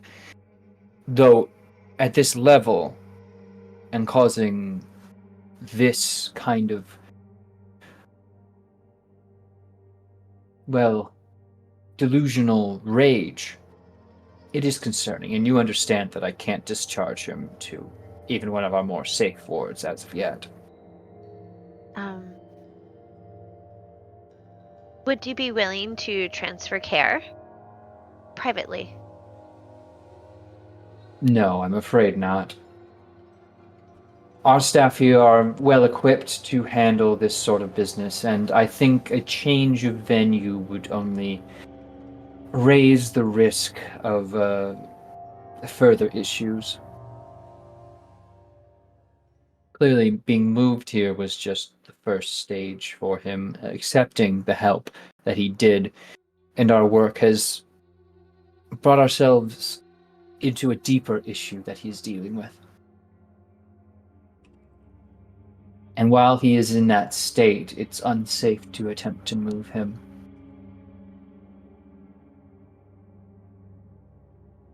So then your assessment of Josh is that he is mentally fragile.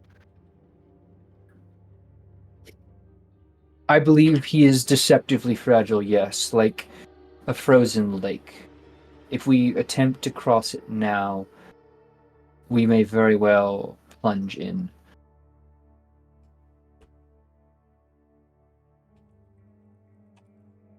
I appreciate your professional opinion, but I have other patients to see to today. I'm sure you understand.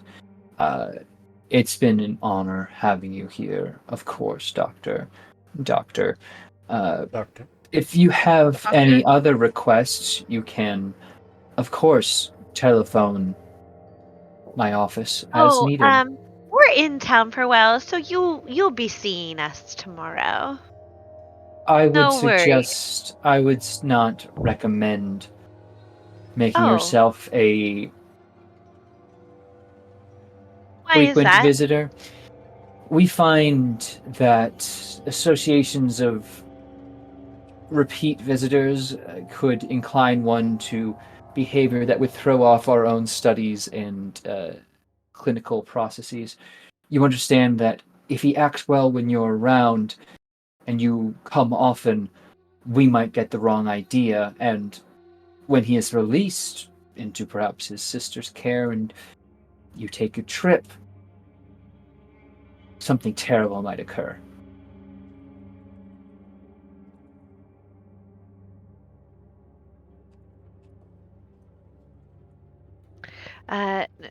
Noted.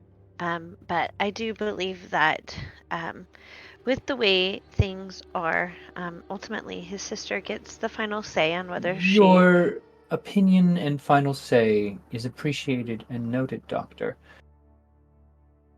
And while his sister might have claim, I do have family records here, and I had a very quick look through them. I don't know who you are in reality, but he is an only child, as I had suspected before. I suggest you do not return here, and if you do, I will of course have to phone the police. Good day. He'll close the door. Yeah. Dr. Fear is like, nah, we're good. Is the compass still whirling in my pocket as Ooh, we're talking with yeah. him? Faster, slower, same pace, just Same- whole places. Just the whole thing's fucked. Good. Good to know. It's almost like their compass has become completely demagnetized and remagnetized, and yeah. Gonna have to test it once we leave this place again to see if it goes back to normal or if I just overloaded it on my first attempt to try it out in the field. It's a compass. Anyway, you are being shown the door. Hmm. It's a very nice door. Lovely door. You are going to get a very good look at the door quickly if you don't go through it on your under your own But powers. before we leave, do I see any back doors or like emergency exits or anything like that? There's a number of doors in here, Hmm. but if it's anything like this one, Distinguishable. distinguishable, like there's ways into and out of this building. It's just a matter of which ones would not be under very close guard, and that's hard to tell with a Okay. brief glance at what the doors are. You'd imagine most external facing doors would be locked at under the evening, and especially heavily guarded. Okay. I would then take note of other exits, just even if I think that they could be heavily guarded, I would like to take note of them. Oh, sure.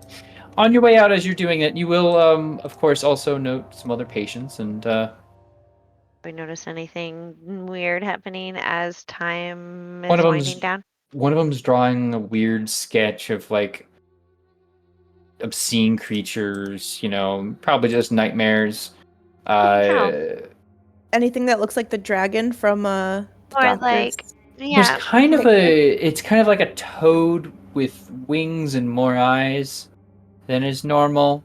But it's like a recognizable pattern between different drawings. Well, it's the one doing it there on chalk. But it's just the one drawing. As he's just drawing on the walls as orderlies are beginning to then grab him and move okay. him over. But if you're poking down your nose to the other hallway, you will see people wiping away some, well, other drawings that seem similar in shape. Okay. But Yep, out the door I go. Without force. Just without force. okay. Thank you once I again for am- a lovely tour. I'm pulling Polly, like with force. Like Holly, you actually do have bruises on your wrist from being grabbed so hard. This is some rude ass shit. Is what this is. Yeah, I don't like it. Like rubbing it. Well, that was informative, I hope. Not to put you on the spot, Lincoln, but is everything okay? No.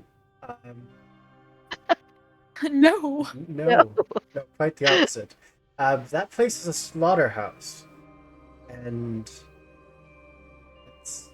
there's no one to do anything about it.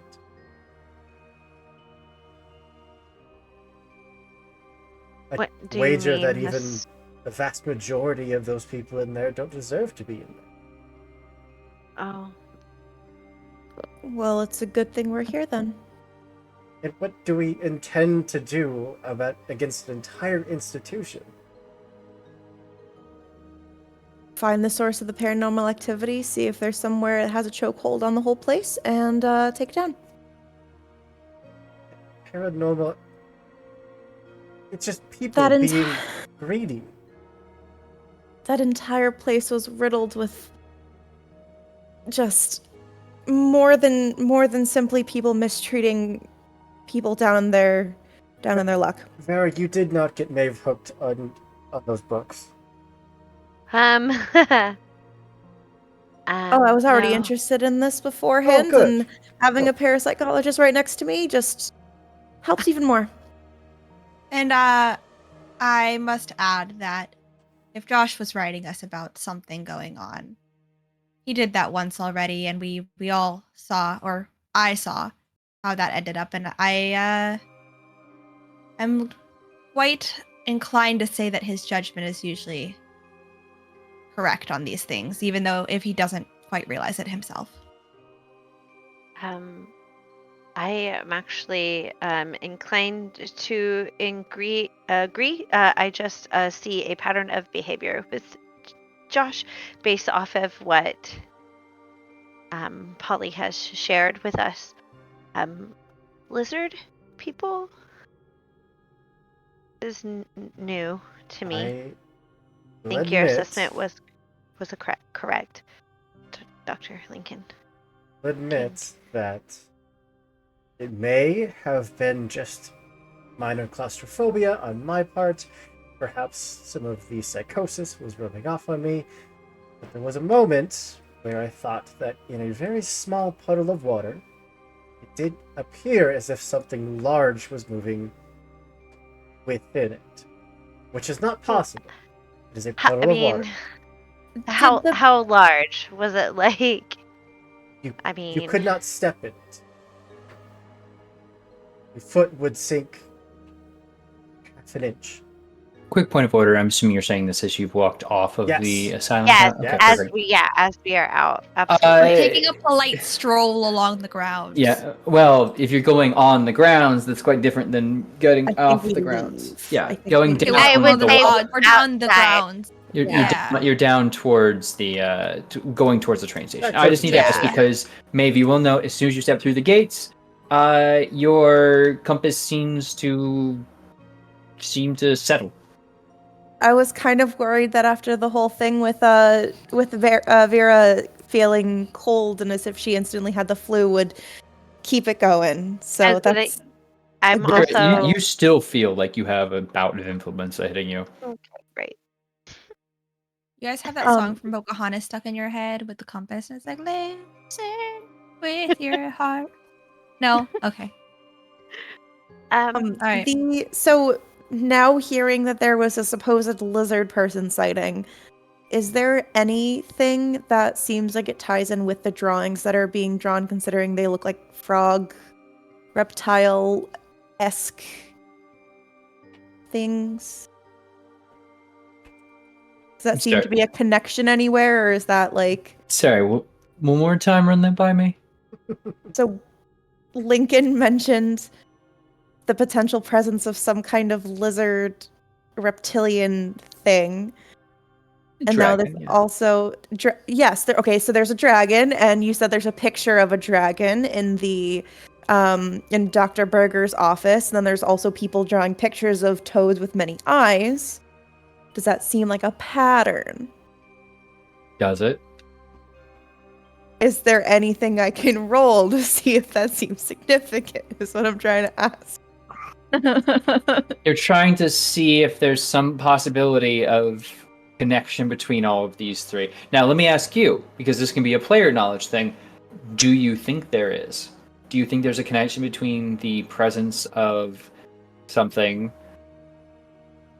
and the head doctor having an image of St. George being mauled by a dragon? People drawing strange toad-like thing with wings, and the Pattern? potential hallucination of a dragon-like creature in a small puddle of water. It seems like a pattern. If that pattern has any meaning that we can decide from the outside, I don't know. I think at this moment, all you can decide is that it's weird and creepy. I didn't really like, honestly, as soon as you said that there was the dragon, like, mauling somebody on the wall of the head doctor of a psychiatric institute. No more usually, creepy than like, someone's door opening behind them. I feel like usually it's one of those, yikes, okay. We have my a new dog. problem on our hands. Would you have asked Okay. Dr. Berger about his weird picture? No, but I think I would have been paying, because like my character wasn't really talking while we were in there, so I was actually thinking that maybe she'd be like eyeing it a lot because, like, I don't know, if you think about going to a place where there's a psychologist, you'd think they'd have like relaxing pictures or at least not Dragon Maul's King as his main Saint. focal point Saint. of the room. Technically, George was a knight and then later became a saint. Apologies. But yeah, just seemed like it was a work of art. Hard to tell. Mysteries unfolding. Forgot Anyway. to ask why everybody looked Mod-Thulu.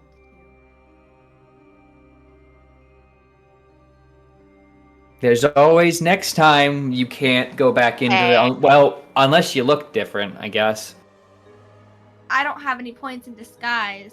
That's all. Ooh, isn't that just the worst? If only there was some way you could There's some change other the way you ability. looked. I don't. Oh, There's some innate ability that could be learned. If only there was some way to sculpt meat. Anyway, with that amount of foreshadowing, I think oh, that's what it's called, riding Holly. that Oh, train. sorry. I think It's just too riding that much. train back to back towards Salem. Getting yourselves a chance with some more clues to look into. You have the names of the current head of the asylum, as well as the previous head. There was a mention in that photograph of a Dr. William Shine. You could look into, and of course, plenty more to look into concerning the hill. So, with that in mind, I think now would be a great time to take a real quick break. While we Real give our quick. investigators some time. Yes, real quick. Real quick break, or like you have something to add real quick? No, that's just the break. Okay.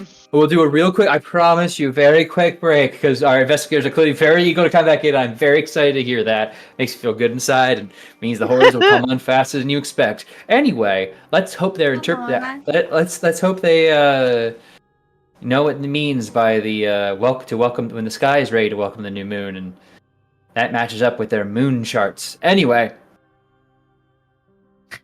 go take care of yourselves. Otherwise, I'll make sure you take care of yourself. Oh, phrasing, Turk. And I didn't say I'd take care of them. I would, but I didn't say it. Anyway, I'll see you very shortly. Well, hello there, everyone, and welcome back to more Mod-Thulu. We're all having such a great time, aren't we? I'm so glad you could join us once again. I hope you take care of yourselves. We made it a quick break as we could. Had to kind of think things through, process our trauma together. Because we do that, and we're cool about it. Speaking of trauma, though, y'all have some new leads to look into as you are returning to the town of Salem via train. Where's everyone going? What's your plan? Do you plan to meet up somewhere? At a diner.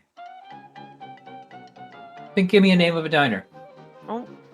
Sally's. Sally's Stardust. I mean, it's not the How name much of the was- diner, but it's owned by Sally, and everyone knows Sally.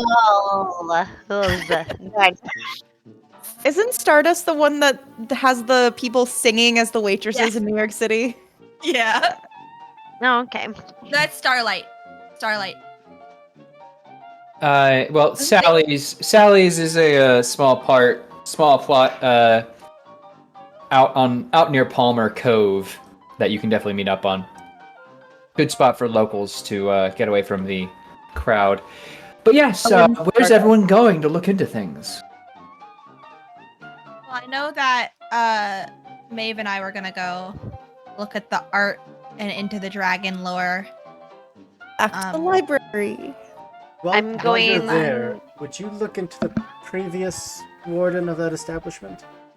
See what maybe he's been up to since, his connection to that place. Kind of an What are you odd- gonna be doing? Lincoln? Lincoln's gonna help me. Okay. Gonna go get more morphine. You have things to do. I have I'm gonna people to I'm meet. gonna convince Dr. Lincoln King to help me. Is what I'm going to do. Okay. Twist my arm, why don't you? Wink, Look wink. at the Okay. wooden art. Okay. I'm gonna. Anyway, I'm sorry. I had a mini list of things to look up last time, and I've already crossed all them off the top, and then I just keep adding the extra things to the bottom so I can still do the dramatic unrolling of everything else that I need to look at. Yeah. I've got my little notepad. Okay. So you're looking into some art, if I understand it. Art and symbolism and like the dragon like lore. Sure. I have library search, but I also have occultism if it comes to that. So I have occultism as well, but I don't have library, so you're our only hope, Lonnie. I'll find the books and then we'll try to understand the books together. Okay, I can read, but I cannot find the books. The Dewey Decimal System is beyond me. Oh, Dude, the Dewey difficult. Decimal System is my Brand friend in new. real life and in game. 641 recipe books. All right. That's impressive. I need to jump in, but make me a check. Okay. Which one? 30 out of 60 for Library search. use. Oh, okay, we're gonna do our best. 30 out of 60. No, that's a 99. That's an LC roll right there. Maeve is capable of locating information about St. George and the Dragon. It's a fairly well-known, bit of Christian mythology. St. George, a soldier venerating Christianity, defeats a dragon, as the story goes. The dragon was extorting tribute from a village when they ran out of livestock and trinkets. They started giving up human tributes once a year, and all was fine until, well, they had to give up a princess. The saint thereupon enters, kills the dragon, saves the princess. Pretty typical narrative, kind of reflective of pre-Christian origin, Jason and Medea, Perseus and Andromeda, Typhon, etc. Foreign hero comes and saves somebody. It's just generally seen as an image of Christianity triumphing over the pagan religions of a place, in this particular one being Turkey, Cappadocia, before the story moved over through the world towards what kind of Libyan, North African areas. Did Dr. Berger seem particularly Christian? Hard to tell, given your limited interactions with the man. He seems stern, which could line him up with various evangelical or Catholic denominations. Trying to see if there's any different potential uses of the iconography sort of thing. Well, in the different contexts. all of the things you see seem to indicate there's not really any, there's never really been a situation in which St. George has been depicted as losing to the dragon. You can flip through a book describing it, and there's various pictures in it, which is lovely, that make it quite clear that St. George kills the dragon. And the picture you saw in there was St. George being mauled. Ah, right. Mhm. So, okay. So the opposite meaning, where the dragon wins. Can we see if we can find any books on like more like less religion based and more mythological based of this story, or like something along the lines that might lead us more to a representation of that depiction of him losing, like alternate art books or like You don't really find any evidence. Again, like, you can say with great certainty, St. George does not lose to the dragon in any current telling or depictions. But what about like a mythological book on dragons? Well, there's a great thing called dragonology. No, on dragons specifically. Oh, that Alright. book was That's fire. a bug. That book is good. I'll go get it real quick. I'm just Oh kidding. shit, you got it? No, You got that Scholastic Book Fair money. if you're looking into dragons specifically, I mean, Yeah. Like dragons and lizard people. I'm like a pro at those. But I can't find it. Why don't you both make me a library use and a spot hidden? Both of them or just one of them each? Both. Ooh, okay. Let's see. How much luck do I have? I don't That's a have lot that of much failures, y'all. luck. I know. Oh no! And I'm Um, mad about it because I made sure to put points into both those You things. can push a roll for library use. I You would not be able to might- push the spot hidden though. But I'll I got a push the 22. library use. Okay. I will Okay. I will also push my library use though, but I did get a 22 on spot hidden. Oh. Unfortunate. A lot of failures. Can I use the hero chat. point? Well, we've got plenty of hero points. I think Yeah. we've got Sure. three or four. Somebody use a hero point. Okay, Actually, Library- Lonnie. Turk. Lonnie, you use the hero Tone it point. down, Turk. My library use is 25. Right, but I've already gotten worse with my library use from the first time to the second time. That means that you can have a third time. Oh, okay. It's better than my. Okay, there Look it at is. that. You did 13 it. out of 60.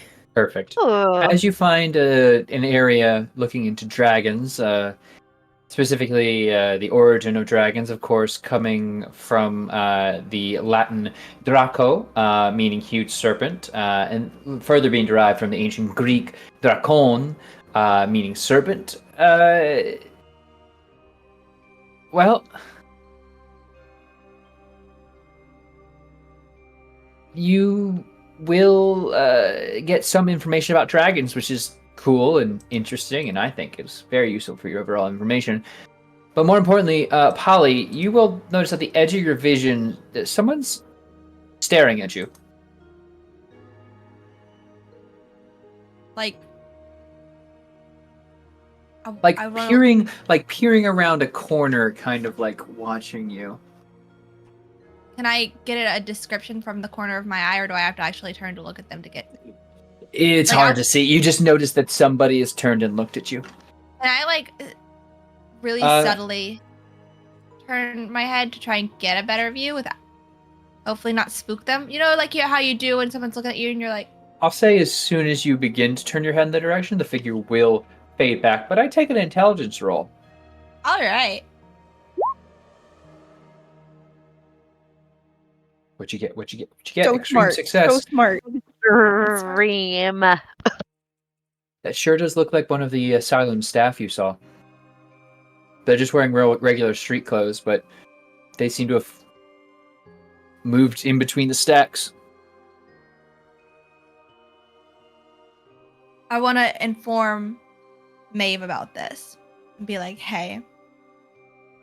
Maeve, Be you cool. are getting some very interesting stuff on the ancient Mesopotamian Mushusu, or Mushukushushu, which is a figure from ancient Mesopotamian mythology. It's a hybrid, a scaly animal with hind legs resembling talons of an eagle, lion-like forelimbs, a long neck and tail, and two horns on its head, snake-like tongue, and a crest. So, you know, kind of the prototypical dragon, wherein you are kind of jolted by a touch. Memorized by the book that I'm reading right now. I can't be bothered. Hey. You're getting my attention. Okay. Got your attention now? Yeah.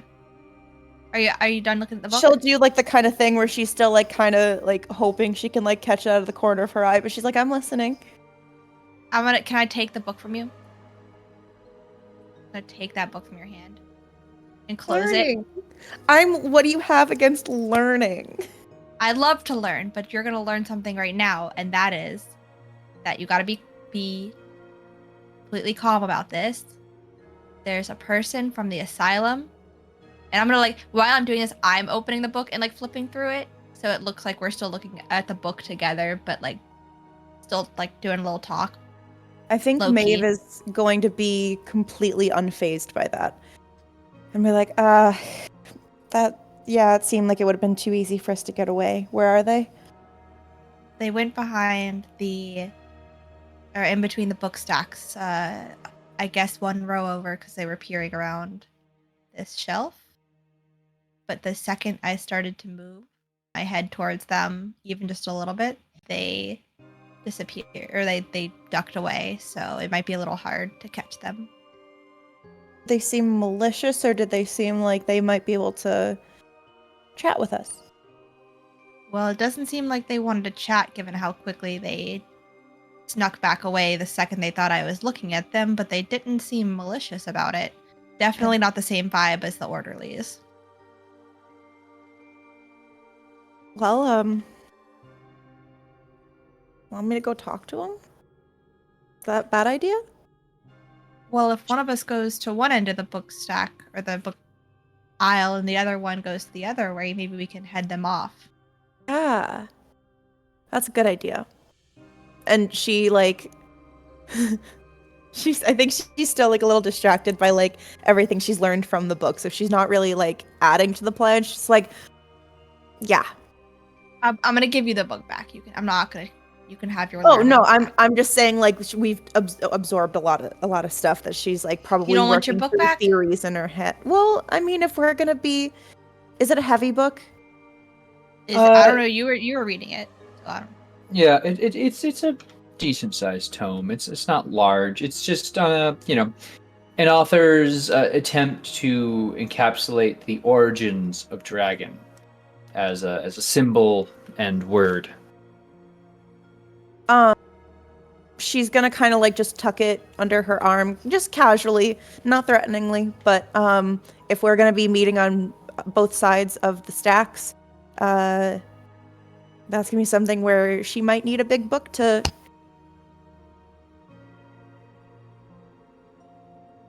Right. I need you both to make me stealth checks as you attempt to do this calmly.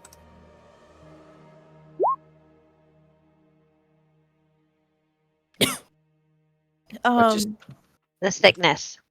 Yeah, it's the sickness. It got hold of me. Damn it, Polly, why did you do this? I'm sorry. It's gonna go for Hoop next. We've got 3 of us. I wasn't expecting it to affect my actual player, though, not the character.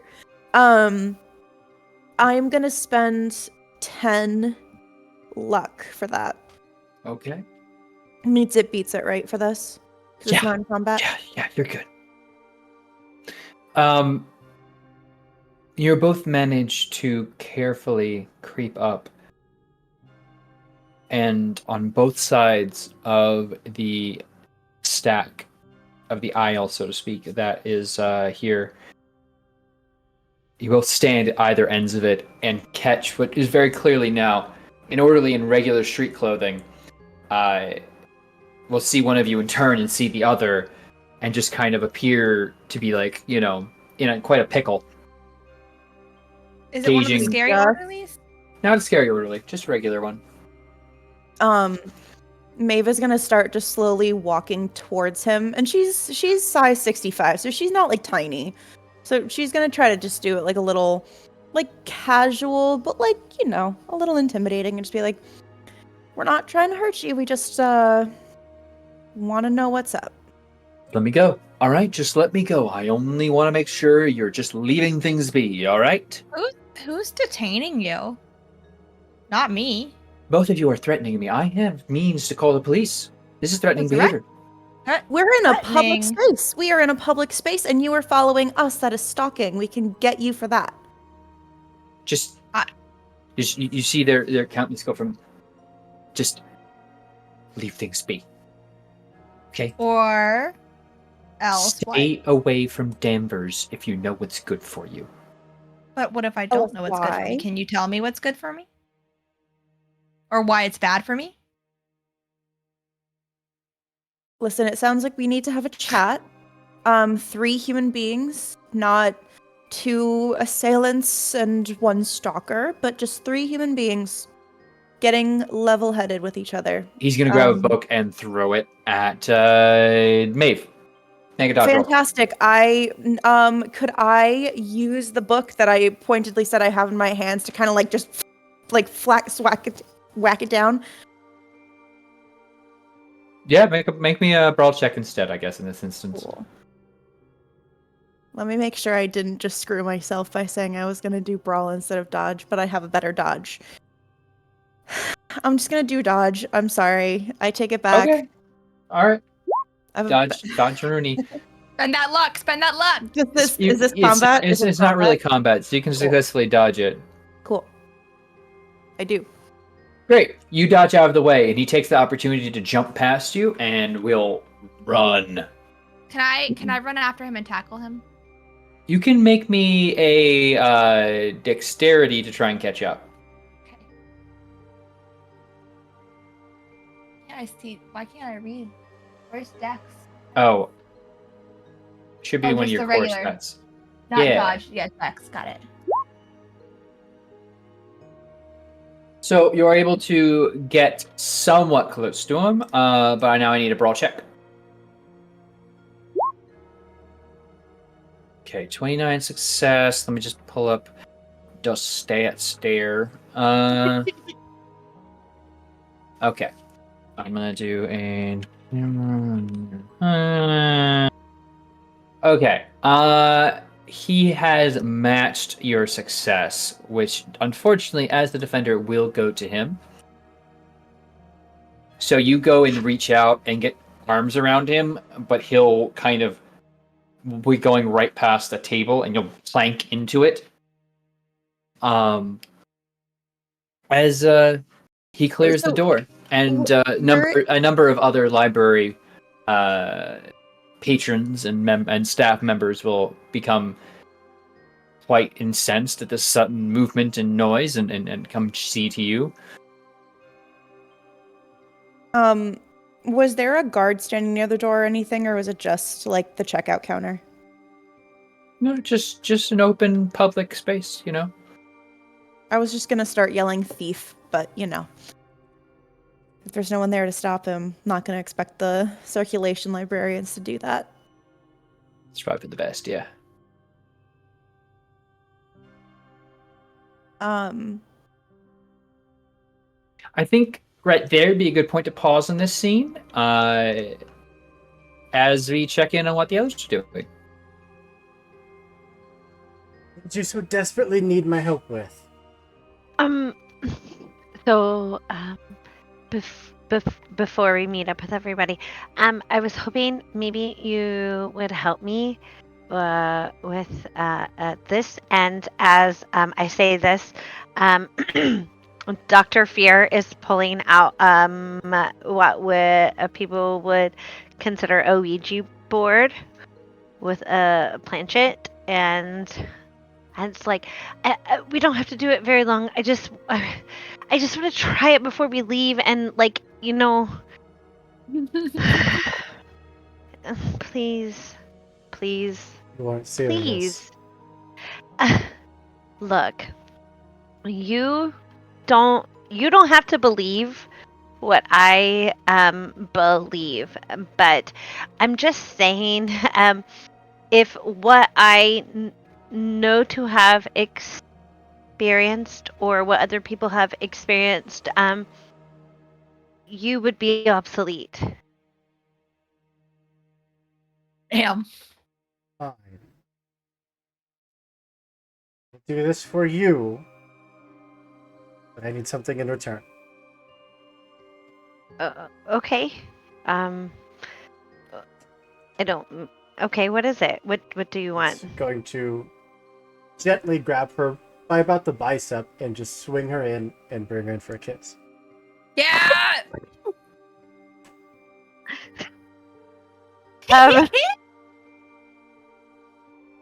Yes. Dr. Fear will allow it. Doctor, Now you'll have to buy. where would you like to do this? The Ouija board. Obviously a bit flustered.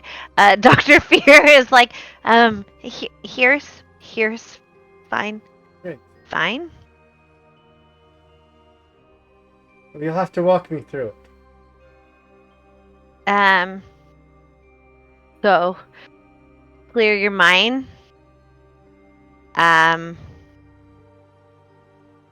and place your hands on the this, and she like has it, and she's like, but lightly, don't, no heavy pressure, and Very I'll ask the questions, and you just be receptive.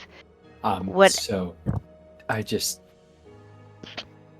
I gotta this is just packed. This is just packed with freezing. But I will say this. Two things. One, fun fact, the Ouija board, of course, originally Very published much been around, yeah. by Parker Brothers, Yep. which fun fact, other fun Published, fact, not Parker created by. well, yeah, published by the Parker Brothers, who, of course, founded their business in Salem, Massachusetts. I know. But other thing I need you to do, it's not really a roll for a Ouija board, but I suppose you can both make me a power roll. Oh, okay. Sorry, bud. It's like the only thing I might be good at. Okay. not me. I got an extreme success. See, like I said. 44 out of 30. No. What are you trying to figure out here by using a Ouija board? So using the Ouija board, I'm looking for what I would consider verification of things beyond the regular veil. I want to connect with a specific spirit or ghost that is relative to Danvers. A ghost that's relative to Danvers. Right. So that's like I don't want to jump. So my goal is to take the train, but not yet. I want to be outside of it. And even though we're not there, I believe that being in the relative area, we'd be able to connect with something in that area. Does that make sense?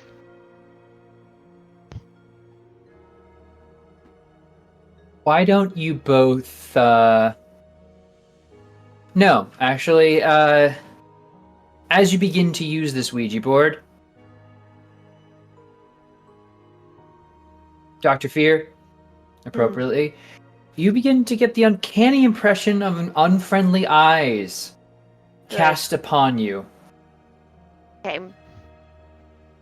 Like Is something, like somebody's watching you. Where are you doing this again? Where I would not on Danvers property, but I would say You're back in Salem, if I recall. I would say probably anywhere. So this is lack of knowledge for Holly, but anywhere that would have a history that would be able to give insight.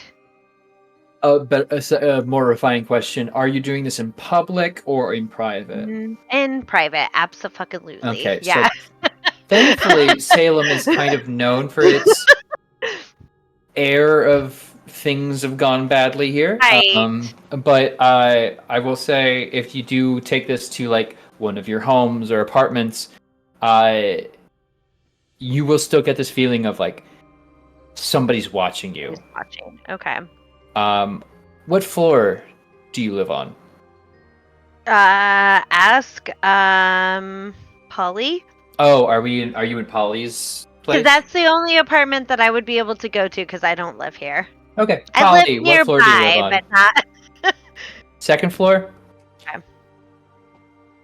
You get this feeling that someone is watching you behind your back, and you turn, and even from out the window, you just watch as like someone seems to have stopped on the street and is just staring and glaring at you to match your gaze.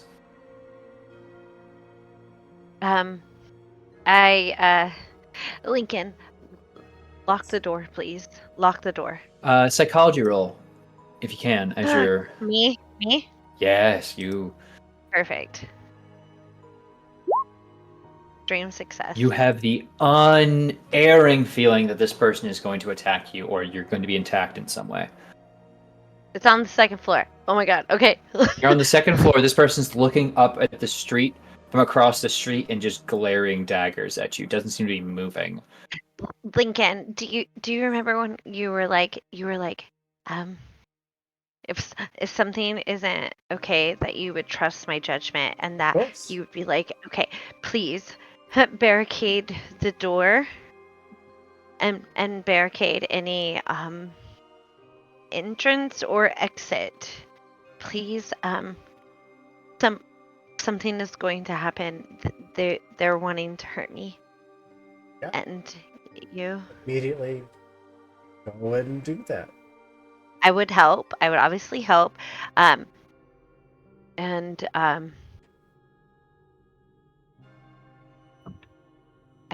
feel like we're onto something. But I feel like it's at the detriment of the loss of bodily harm. So You Just- need to stay safe. no, we need to stay safe. Look at me. I'll be fine. I won't be if you aren't.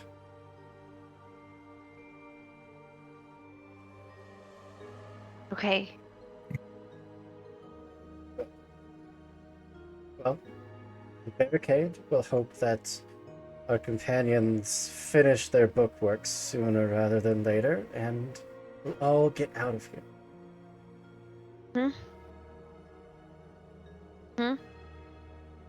And then I would probably grab Lincoln and go to a room in which that would be considered innermost, right? So like your kitchen of your apartment, typically, that type of thing. Sure. You guys can go find a dark, secluded place together.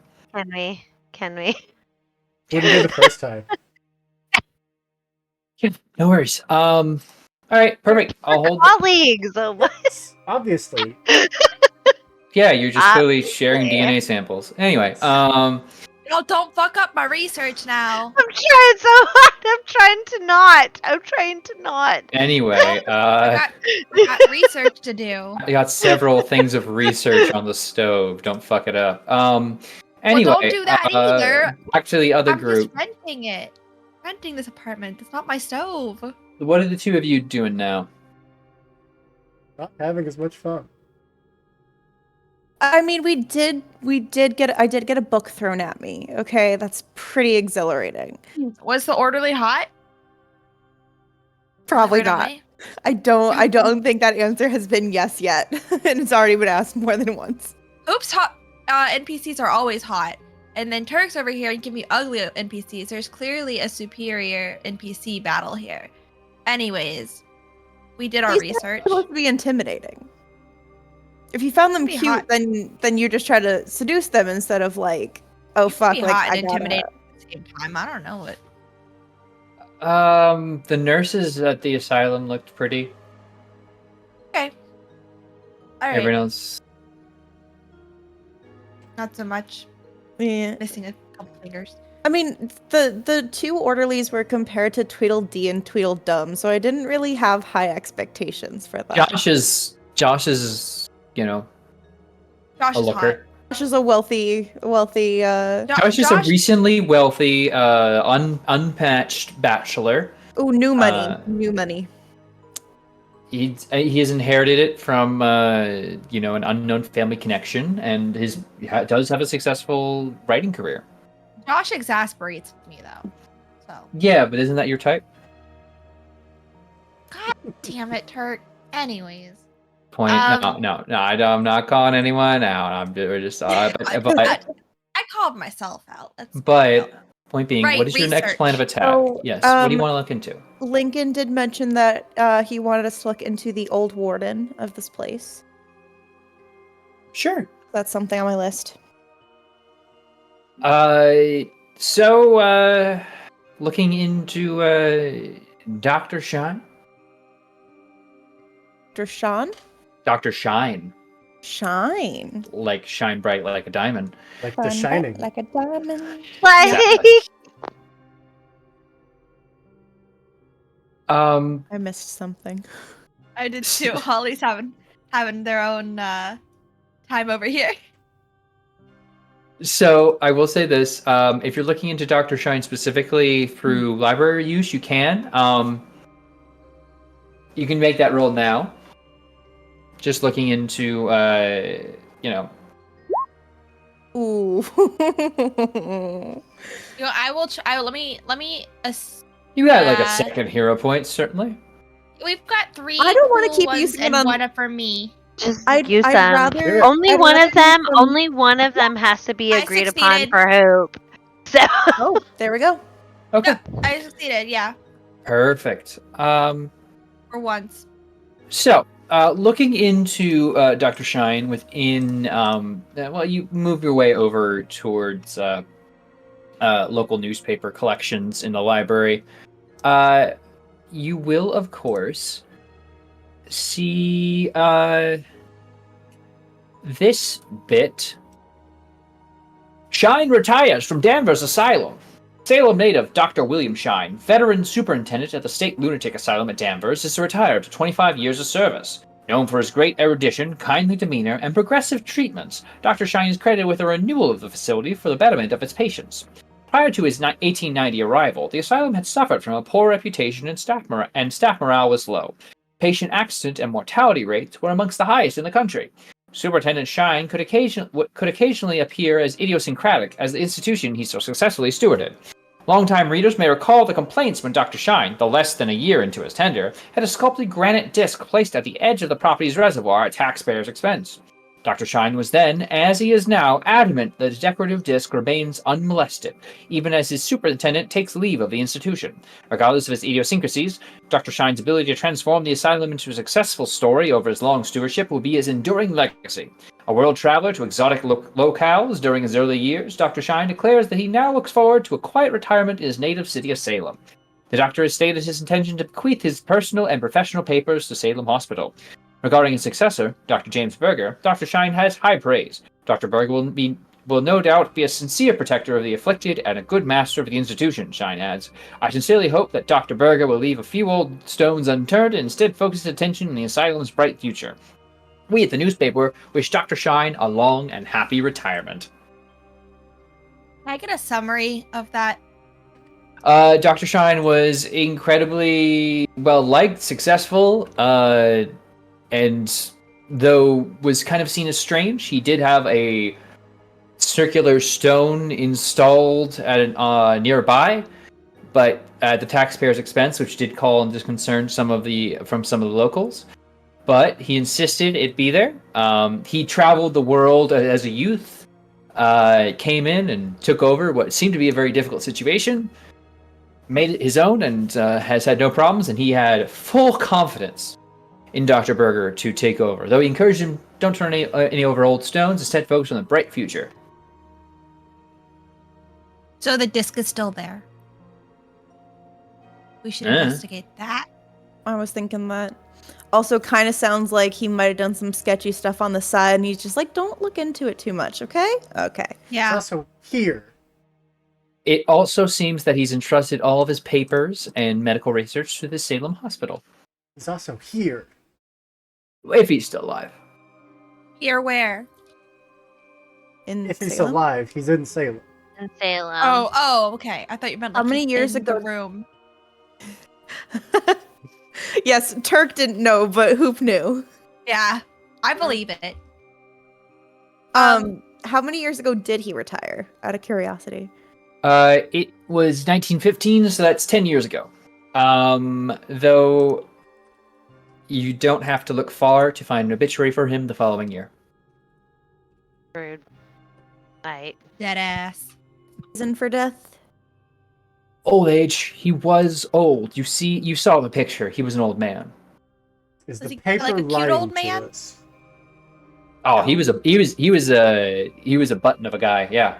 Okay, good. I love a He little, had little a old good guy. he had a good spirit about him. Could have definitely been Santa Claus to the local Oh, he children's hospitals. couldn't have done anything nefarious. I trust him. Is the paper telling the Uh, truth? Well, it's as far as the Oh, papers away. okay. Yeah, but it look, 1890 to 1915 appears to have been his tenure. But to know more, you'd probably have to look into his papers at the Salem Hospital. Let's go to the hospital. Okay, I will Is say the- it is getting late for tonight. You do know that you have some time, assumedly. Should So definitely come you- back to your apartment. No, but I think I have a I'm sixth with sense that. not to. Why not? Hateful. Fucking hateful. No, why is it hateful? I'm trying to give you two alone time. Come on. No, There's- we're gonna die. I there's just told literally you they're no gonna reason- hurt us. Not to. It's a short walk from here. Salem's a very walkable city. I think we should check out the hospital first. we check be out the late little as seal well. thing, and Wait, then that thing's at the psychiatry place, though, right? Yeah. Asylum. oh, okay. So then, not helpful to do that right now. Got it. So you're saying we probably don't have time to go to the hospital? It would probably be extremely late, and you'd be dealing with night staff who probably don't have time for your bullshit. And But would Dr. Berger be off duty? oh no, the Salem Hospital is separate from the Beautiful place. Danvers Asylum. Oh. He sent his stuff to the local hospital. It's literally thought you up the meant road the- from where you're at. Mhm. You can of course still find Salem Hospital. It's there. It has been there. It's just down the street from the witch house. Anyway, yeah. Guess- We'll go home then. Oh, Perfect. darn. We'll do this a little quick so you don't have to worry about travel how you get there. But you pull up at your apartment to notice a stranger standing across the street on now is a fairly empty part of town, just staring and seeming to glare daggers up towards your building. But you're let out on that side of the street. The stranger hasn't moved. Okay, this time does it look like another orderly? No, you got a fair look at all of them. It just seems like just a regular, late 20s office worker. I want to go up to him, but kind of do like that, weird lady thing of like, what you looking at?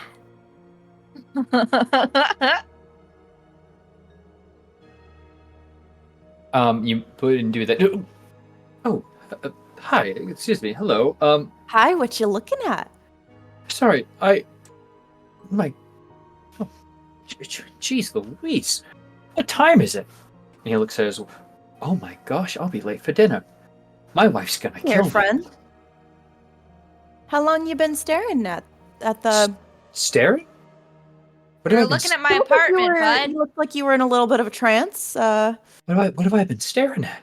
My I was on my way. apartment. I was on my way home from work, and What time do you remember it being last? Well, I was just on my way back home from work, so 5:10. What time is it now? It's like 9, if not 10 o'clock. Well, I hate to break it to you, but your I wife know, is gonna be quite mad.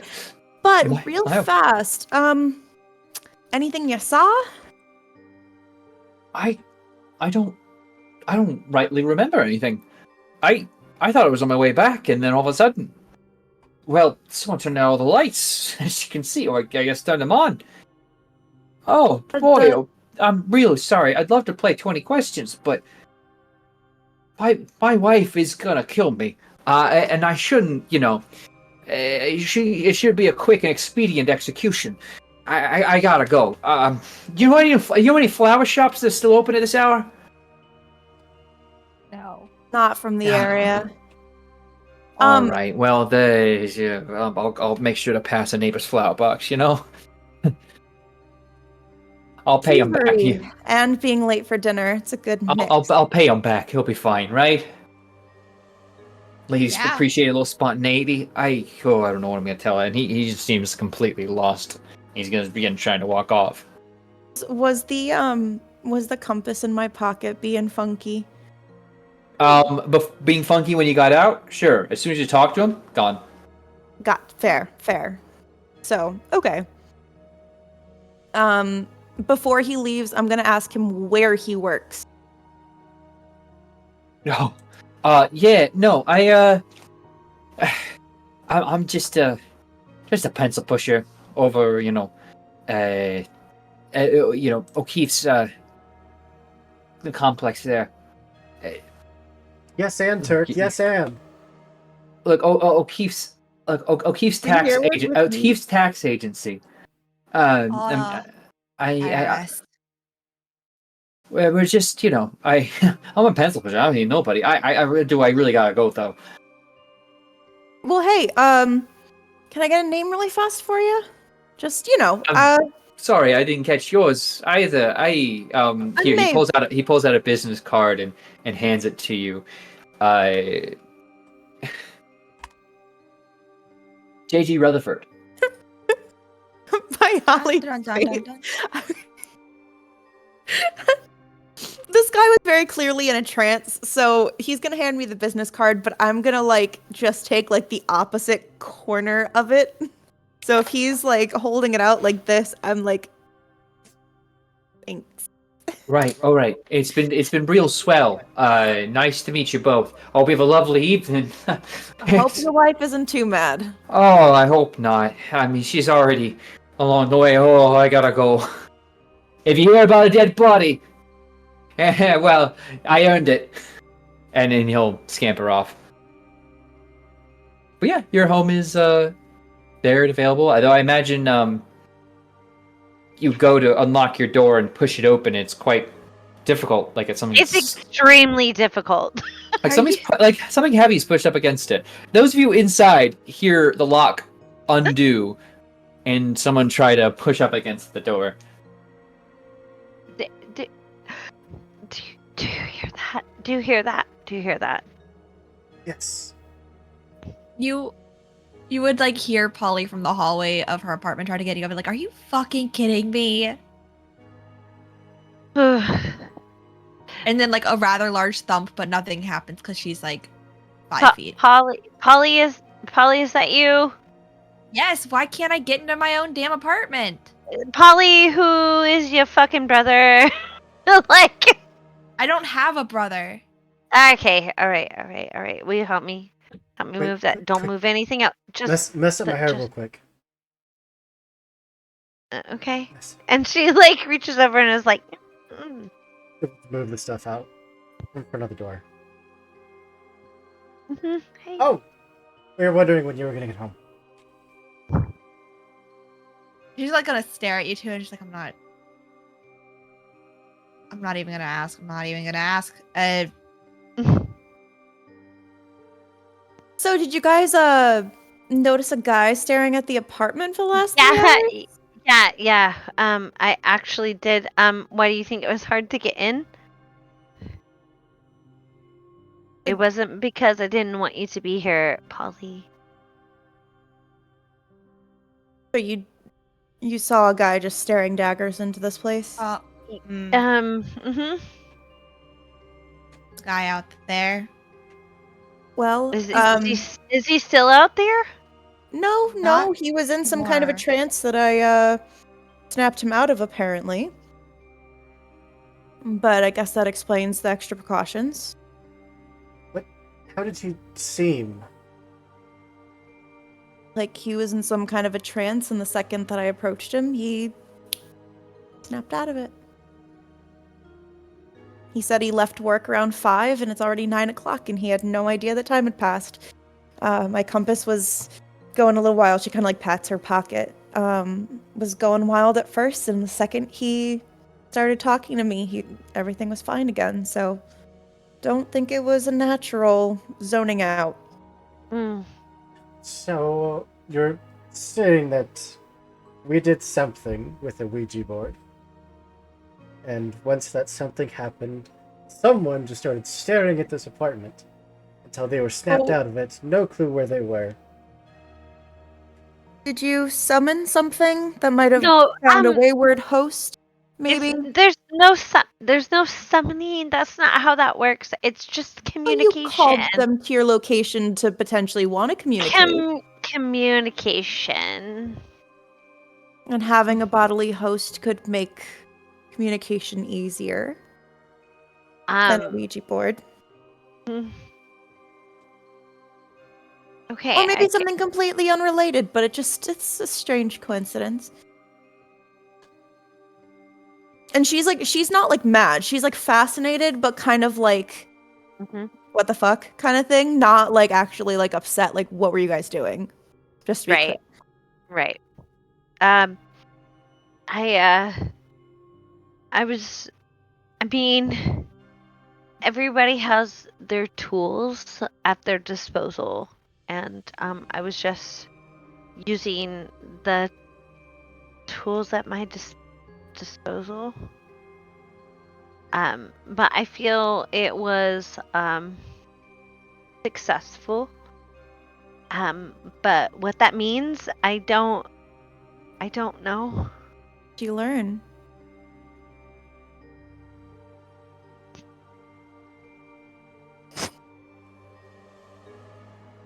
Nothing. Nothing. Learn that there is something. That there's something, but I think we all knew there was something, so it's nothing new, But now we right? have proof. Like, What did you two learn? what? Yeah. What about you guys? Well, usually the saint in the picture behind Dr. Berger's desk is slaying the dragon, not being slayed by the dragon. So if there's any kind of symbolism in that, it seems to be that paganism wins over Christianity. Other than that, we learned that the warden beforehand had some things stored at the hospital and has some strange disc statue seal thing that was set up within the within Danvers. So it might be worth checking out. Okay. And we got followed by an orderly. That's the fun part. Oh. What was that like? A book at me. Not seemed like he wanted to give us a warning, but didn't seem like he wanted us to be informed about what he was warning us on, kind of thing. And he was lucid. As far as I could tell. He seemed flustered when we approached him and ran out of there pretty fast, so didn't seem like he was entranced. So, what's the plan? And she says that, actually looking towards not only Dr. Lincoln King, but as well as looking at Polly. Obviously,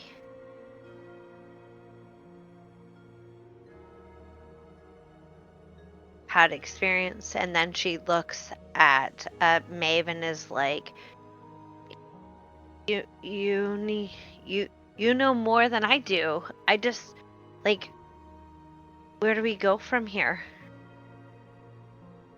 Obviously, strangeness is afoot. Wouldn't say I know more than you do, just analyze it in a different way. You have your specialties too, so I think all of us will be able to contribute. I've laid out everything that we've learned recently, so I think all of us have things we can contribute to figuring out a plan, because right now, Then she kind of looks over at Polly, she's like, right now, the only thing we really have figured out is check out the hospital next. And then also, there's a pattern, a pattern, right? Like, this is something that, like, the lizard amphibian thing is something that you've dealt with before, as well as Josh. Well, it's unclear if it's the same. There weren't any really dragons or toads last time I dealt with something like this, but creatures could be considered a pattern, I guess. If it's not natural. In fact, it's pretty supernatural. But I'm with Maeve on this. The hospital is our next lead, and then from there, I guess it's investigating that disc that the last doctor left behind on the grounds. But I don't think we should be doing that by ourselves. I mean, to split the party. If we're going back there, we should go together. No. I agree. And as she says that, she actually looks at Dr. Lincoln King and was like, agreed. What? Sorry. Ah. Mine was elsewhere. Yes, Stone Hospital. No, together. Yes. Together. Together.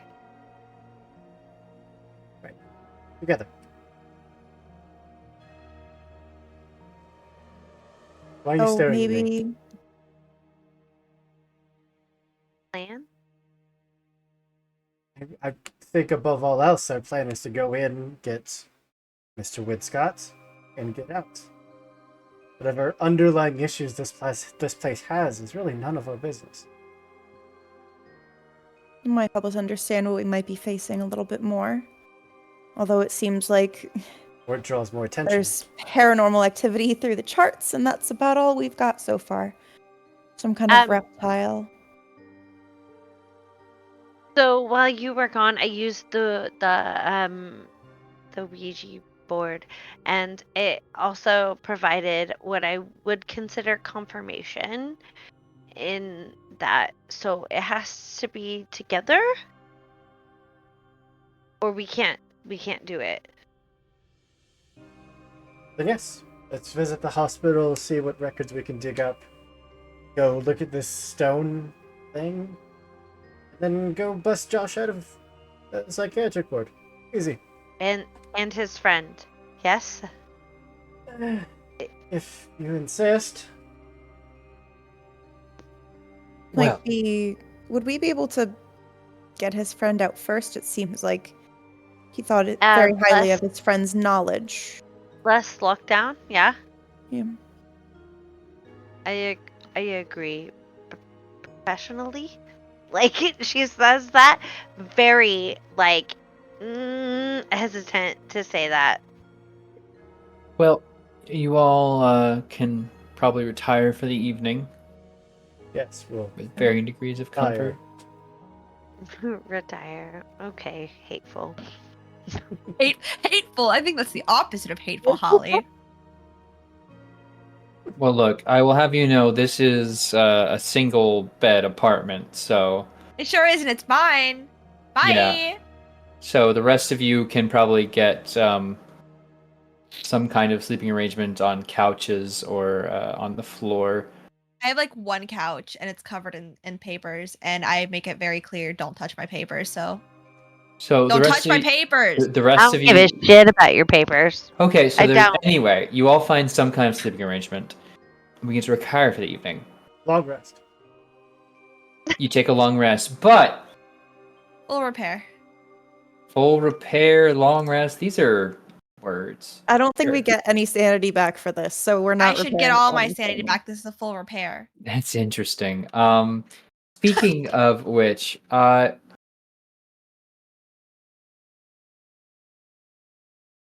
night, Oh, don't do it. as you're laying down, No. Polly, Yeah. two things. One, you can't help but feel that you have the power to make this easier for yourself. That little tiny book you keep on you, 16 times folded paper, the sextodecimo, for those who are interested in the size of this thing. You know you have power, but you don't feel strength. And as you're ruminating on that, you kind of wake yourself from a dream, the sight of someone standing over your bed. Like for real, for real? For real, for real. As you go to make any noise, a weathered and calloused hand claps over your mouth and nose as you hear, "Shh. Quiet, quiet, no screaming, no screaming, no sounds, no sounds." A hulking, looming stranger stands there. "You listen to me." And at this point, your airways are still constricted. "My name is Andy McBride. They know I'm out and about. Do you promise not to make a sound? I'm a friend of your friend." He'll lift up pinky and ring finger, removing the pressure as your nostrils can get air. "No sounds yet. They want me to fix it so you won't come around the hospital no more." And as you get a better look with the shine, I will show you a picture of Andrew McBride, or Andy. Instead, I'm gonna tell you something. What I shouldn't. So you listen good. There's something terrible living at the hospital. It's always been there. It's a power that lives in the walls and the halls and the gardens and the walls and the halls and.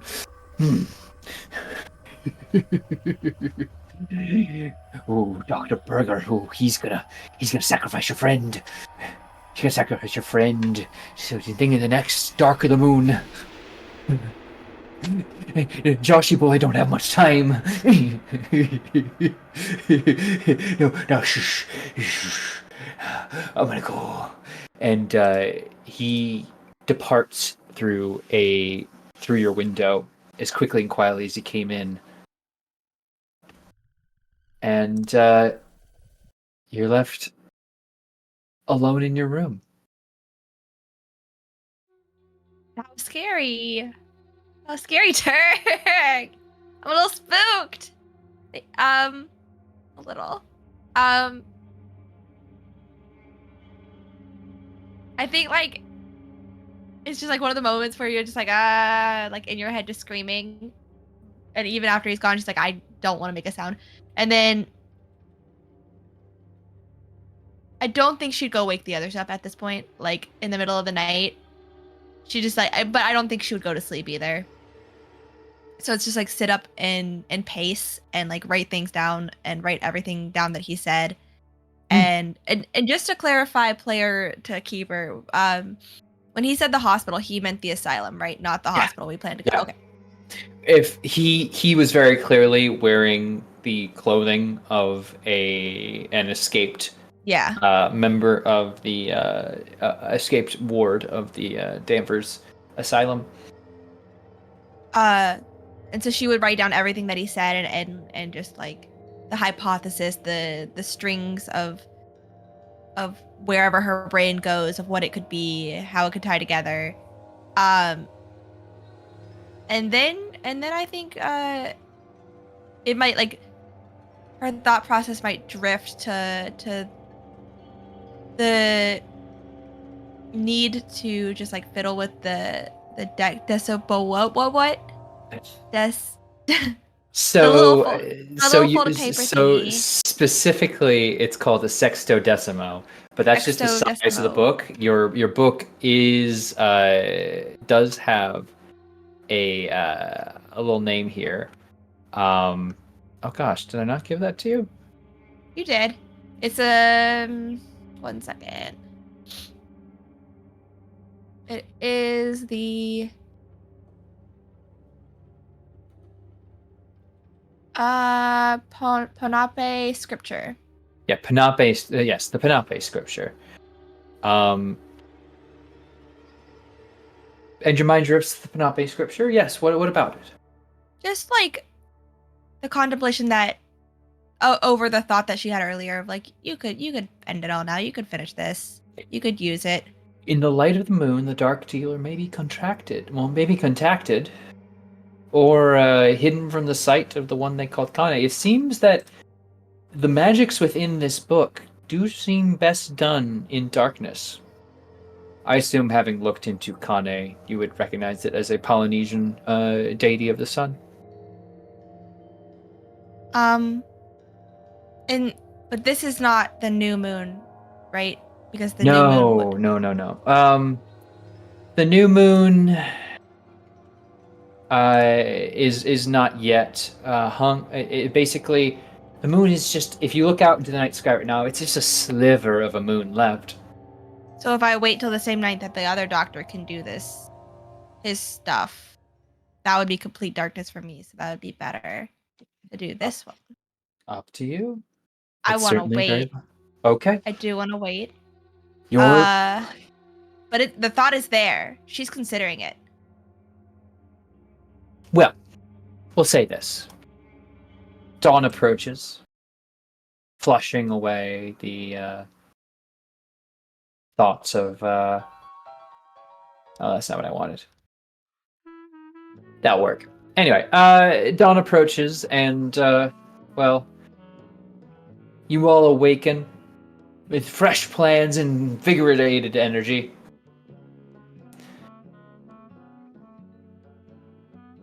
Some of you, at least. Where to? Talked about the hospital. We talked about going back to the asylum to look at some stone. Polly come out of her room yet, or is this just like the three of us chatting before?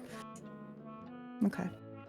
Because Polly was always awake, so the minute she thinks it's a respectable time to be everybody getting up, she would be up making tea. I think she has like half a loaf of bread in her apartment. No food really, but if you guys want some toast, there's like 4 slivers left. That's enough. 1 toast for each of us. We might as well go back to the diner. I'm gonna be real. And she would just be like making the tea, making the toast, and just casually be like, so I had a visitor last night. It was McBride guy from the asylum. And that was What? What? yeah. What? All of us were sleeping on your floor in your living room. What do you mean he had a I guess visitor? he came in through my window because I woke up and then he almost suffocated me, I think, and that was not fun. But he started sparking off some, I'm going to assume, not crazy things because No. Josh said The he guy was who- the sane one, but he's Why from would the the- insane asylum. It did Why mention would the he was guy touched. He was touched. Right, because why would the guy who broke into your apartment not be the sane one? Right. Look, if it didn't align with everything else we were researching and Josh didn't point us in that direction and he didn't seek us out, I would be saying the same thing. But he started spouting off all of this information about in the walls and the halls and the other things that Turk said that rhymed, and that the doctor, he's got something going on and he's trying to sacrifice everybody in there, including Josh, and if we don't hop to it, that whole asylum's at risk, which we don't have much time if that's what it means. But that's all he did. He laughed a little bit and it was a little bit crazy and then he left. That just reminded me, I was going to try to tinker with my compass a little bit to see if I could get a more precise reading. Can I say that I stayed up late doing that and try it out? Retrograde. Sure. You can make me an engineering or mechanical repair. Hey. Let's see. You're kind of unsure as to what you're attuning to necessarily, but you would note that the compass was depolarized. Okay, so wait. Demagnetized, rather. So it's useless right now anyway. So at the very least, if I get some Well, kind now of it's fine. But when it was on the ground, it was spinning as if okay. it had been demagnetized. I succeeded 35 out of 45. You are positive now that your compass is in working order, capable of setting itself towards strange readings. And if it's in the halls and the walls and the everything else, Turk then said that rhymed.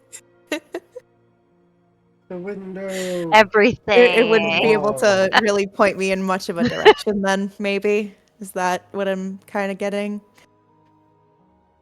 Well, it's hard to tell because you're still in Salem. Well, let's get out of Salem. You don't have to rush. But I mean, what is the we plan, only folks? have We're 30 heading- minutes, aka, a whole day. Head to the asylum, right? Like if we're Mhm. No, we gotta gotta get go to the Josh out. hospital. We gotta get Josh Why out. though? Why? Yesterday. The issue is to get Josh out. I don't understand. You're right. Yeah. We gotta get Get the Josh common again. denominator from all. Or kill all him. the I don't care. Either fucking get him out or things. kill him. One of the two. Well, leave him alone long enough. He might solve that problem. Yeah. Or Okay. we just go get him. Up to Let's you. It just go- seemed like the plan yesterday was to Go to the hospital. go to and the then hospital and see the doctor. Dr. Shine's notes. Okay, Real quick pit stop And then go to at the the asylum. hospital. Beat up some I'm fine nurses. with that. Take their notes. We grab no, the we notes and don't book need it. to. We don't need to. What- we don't what- need to beat up anybody. What group We did you become? we're Overnight, we all became we're crazy. angry. Jeez, what did I do to you? Gotta beat all my NPCs. Yeah. Anyway. Quick You stop at the made them hospital. stare at us. Very charismatically ask to see the notes. Then we beat up some nurses. Then we go to the asylum. We don't have to beat up anybody Unless we have to, it's fine if we do. unless we have to. Okay. Let's We don't look have at the to notes beat up and then we go- anybody unless we have to. Right. That's Is what I that is correct. To the Nailed it. hospital. Got it. I understand the hospital. plan. Turk, we're going to the hospital. Take us there. Well, you Take get us to, you there. get to the hospital, but to access their archives, you might need to lay down some reasonings as to why you should be allowed in. Look, I'm a I've traveled I'm a a nurse. long ways to whoever is sitting at this desk in front of me. I have patients back home that they're experiencing things that I have never seen before. The only hope that I have, look at my eyes. Dr. Shine left notes. I know they went to this hospital. Please, for all the love in the world, can we just go and look at these notes for just a few moments, please? Persuade.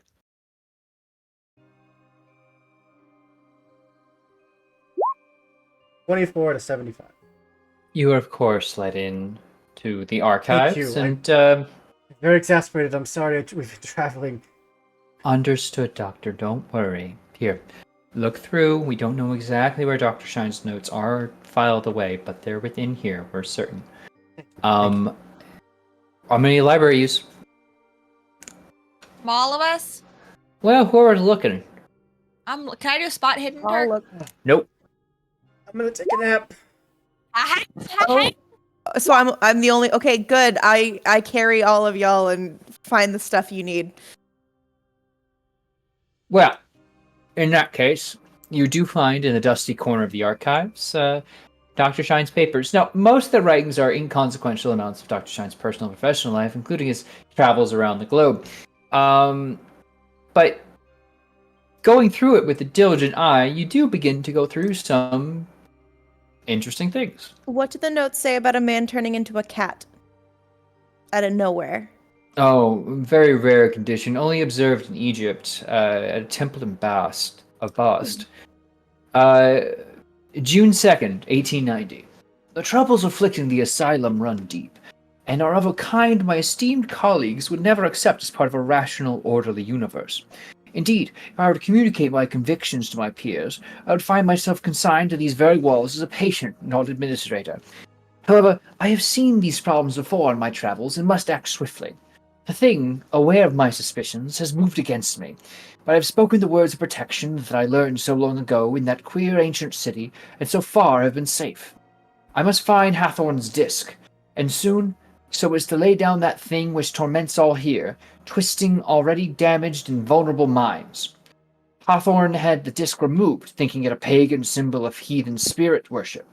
What a terrible mistake by a zealous preacher. Heaven grant that I find the disc, and if found, that it will restrain the thing which moves against us all on Hawthorne Hill. And the next entry that catches your eye. November 12th, 1890. I have found Hathorne's disc. It is, as I suspected, an ancient sign from elder times, a ward against that which lairs in the very earth and air of the hill. Mercifully, the disc has weathered the years and neglect remarkably well. The sigil etched upon its surface is as clear as the day it was placed there. By whose hands? Best not to dwell on such aeolian mysteries. My task now is to install it once more upon the hill, restraining that which, like others of its kin, is inimicable to we who have inherited its world. And another entry. December 3rd, 1890. It is done.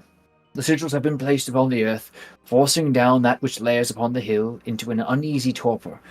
The taxpayers question the expense of having such a useless decorative piece installed at the asylum.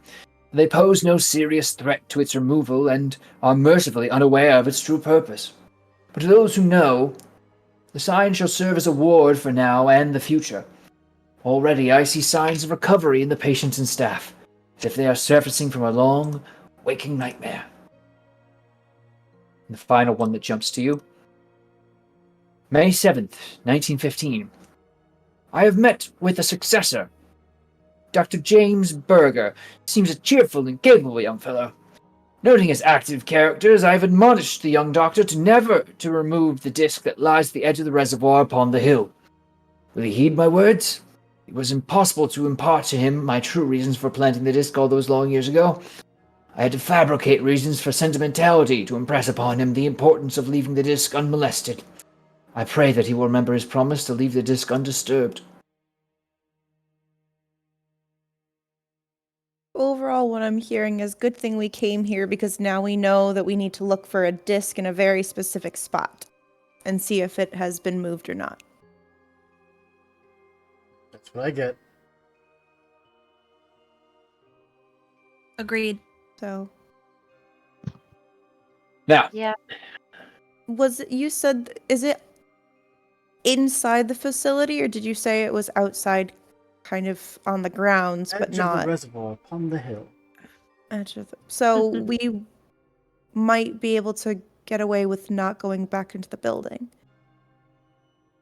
well, that's an interesting thing. As you have these papers and can consult them as you leave the hospital, you do catch a newsstand shouting a little paper boy, or rather paper man in this case, shouting, "Death at Danvers! Lunatic asylum! Unknown cause! State continues to question the importance of the building." No, hey, you want a paper? Yes, would I love want one. to snatch the paper and give him like 50 cents. That's a Oh, lot. yeah, thank you very much. The You get this day's following wage. headline. Death at Danvers Lunatic Asylum. Danvers State Hospital reports the death of patient Andrew McBride, age unknown. McBride was found unresponsive and in his cell early this morning. Cause of death is declared as suicide.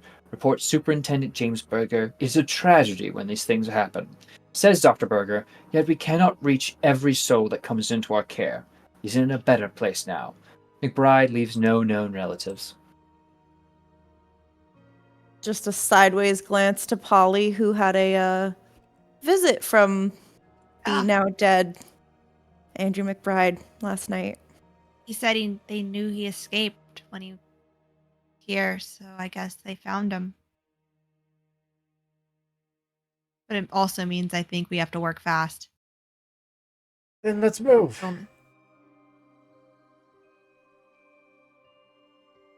Within that newspaper, though, as you're moving, you'll find there's another headline tucked into there. What's this say? An older newspaper, actually. A newspaper within a newspaper? Yes, Danvers Asylum Superintendent builds amphitheater for patients. Okay, to be fair, this is actually something you would have found looking into the asylum before, and I completely missed, so this is kind of my way to... So, don't look too much into the Mr. Dooley sliding things into your papers. Anyway, Workmen at Denver State Lunatic Asylum broke ground today for the establishment of a small amphitheater to be enjoyed by patients. Residents will enjoy quiet conversation space, poetry readings, and musical performances in an idyllic outdoor setting next to the asylum's reservoir. A beautiful place where water and earth meet, says Superintendent Dr. James Berger. Asylum resident and chief laborer Andrew McBride added that his team had some difficulty breaking up and removing a large granite disc bearing an artistic design set into the hillside where the amphitheater is to be built. The asylum's prior superintendent, Dr. William Shine, had the disc placed on the hill of Hawthorne Hill. Dr. Shine, a world traveler, said to believe that the granite disc was a symbol of good luck for the asylum. Local residents questioned the expense of building an amphitheater for mentally ill patients. However, Dr. Berger defends the creation of the amphitheater, explaining it's important to remember that we must look to the betterment of our citizens, especially those deemed too delicate or damaged to be part of the ebb and flow of the greater world. Well, that throws a giant wrench in this whole plan. Oh? Well, the disc has been completely removed, and Sure. where it should have gone, there is now a totally different type of structure. An amphitheater? Very nice. There's a big disc. Well, there's no big disc anymore. Yeah, that's the problem. Gosh, smashed could it- apart. could it- Oh. Heck. So, original plan. Find our Original way plan. in. Send Polly, being as stealthily inclined as you are. Get us in. Start letting patients loose, I suppose. Create a diversion. Find our friend and leave. Sounds good to me. Maybe set some fires along the way. Why don't I get a collective group intelligence check really quick, just for general Mark, no what- roll? Turk, does this paper have my horoscope? No, I don't believe I had that in the 20s. 45 out of 80. Yeah, you'd be very aware of two things of this plan. One, the asylum, called a prison by its inhabitants, is very much built so, heavily guarded and regulated. Two, if you attempted to burn down a public institution, you would be wanted by the law. What's new? And it's Only if they very catch you. and it's very clear that these folks have a great reputation with the local constabulary, and any hostile movements would likely be met with a swift response by law enforcement, meaning escape. It would be very difficult. And generally trying to raid it in the middle of the day would be hard. Is there any reason for us to believe that we could potentially recreate obviously not make it out of granite and everything like that, but recreate the seal that was on the disc? What's your knowledge of Yeah. What's your knowledge of ancient seals? What's your cult? I have an No. occult of 30. Oh, interesting. Yeah, Cthulhu Mythos might be the better one here. You want me to Mhm. roll Hey, it? Polly! Hey! Okay. All right. Hold on. I know I said no more 4s, but if I could roll one more 4, that'd be great. Thank you. Mhm. Oh, I'm gonna use a No. hero point. Hero point. Oh no. So close though. Hey Turk. Hey Turk. Hey Turk. Just use all of your I'm luck. gonna spend 'Cause all my that's luck. That's what Turk is gonna say. Yep. Okay, I'm gonna spend. Right. 23, I think? 31 or minus 8. 23 of my 32 luck. I have 9 luck Good left, math, right? Bonnie. Only 9 luck. What Sure. is With a success, Hold on. with a successful roll, you'd be aware that something of this power does not come cheaply. Sorry. Oh, or oops, easy. my bad. That's You're on good. me. No, there's something of this power does not come cheaply or easily. The kind of magic that would bind a creature is unknown to you. And frankly, the time that this magic takes to create is not time you currently have. They were able to destroy it so fast. Yes, well, that's the problem with stone. Hey. Hmm. Let's. I guess you could maybe look into. The pieces.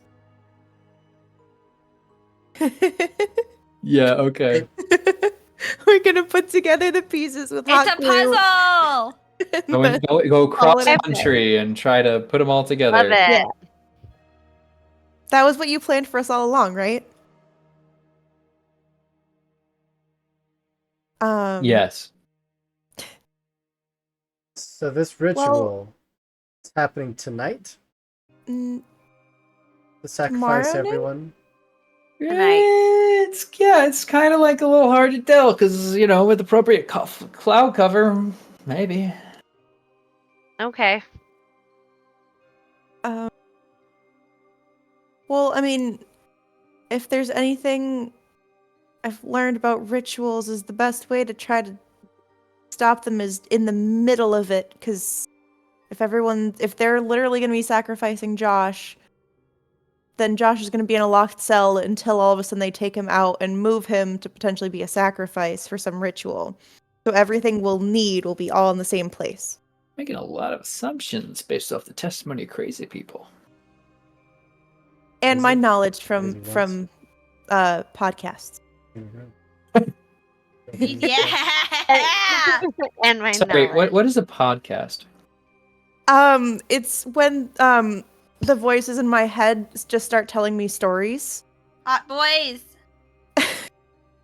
Anyway, They have a lot of opinions. let me put you They like this. do. What is the plan as you're hustling towards the Salem train station? Break in. Try not to be Still- seen. Not to be oh On boy. this with Hope, I say we break in and try not to be seen. Get Josh and get the fuck out.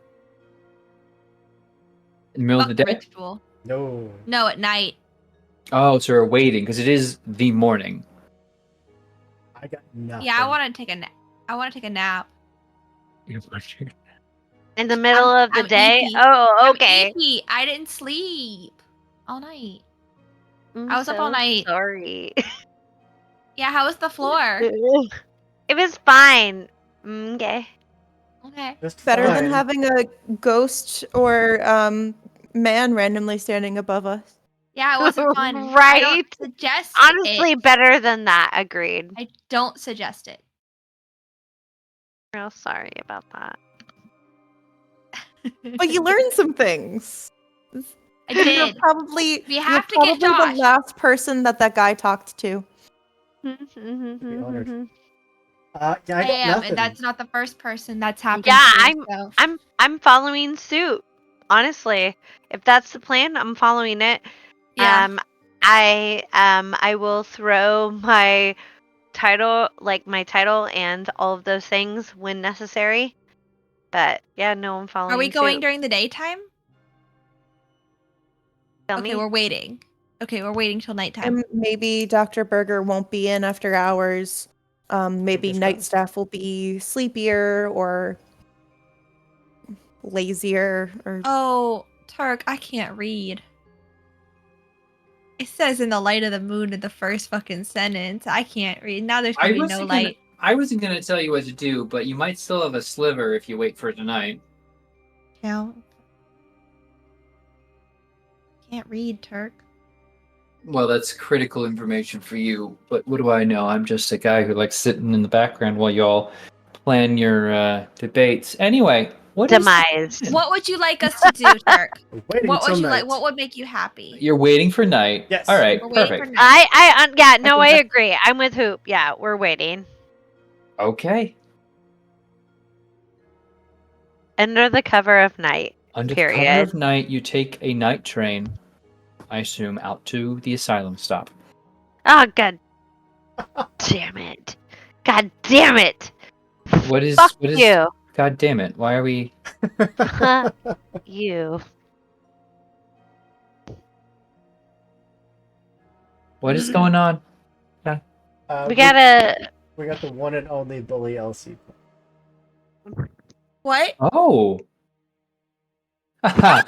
Oh no, this is fine actually. Elsie, Fuck yeah. All right, good. don't worry. I would never. Not in public. No, I mean, But the plan is to get on the late night train to and get off at the asylum Going stop. anywhere? Yeah. Streetlights, Okay. people. You exit. Danvers Asylum stands like a haunting figure over you. Now or never. Whoop, wrong button. Sorry. Ignore that. It's all fine. Everything's okay. How are you? yeah. Mm-hmm. Who told you to? Holly, did you tell Robin to do this? No, No, but Al. also, What is the plan? You have a little glimmer of moonlight. Can I you would get us never- in through a back door, through a side entrance? yeah. Anything. Mm-hmm. Jeez. One kid's that's- more talking about back door.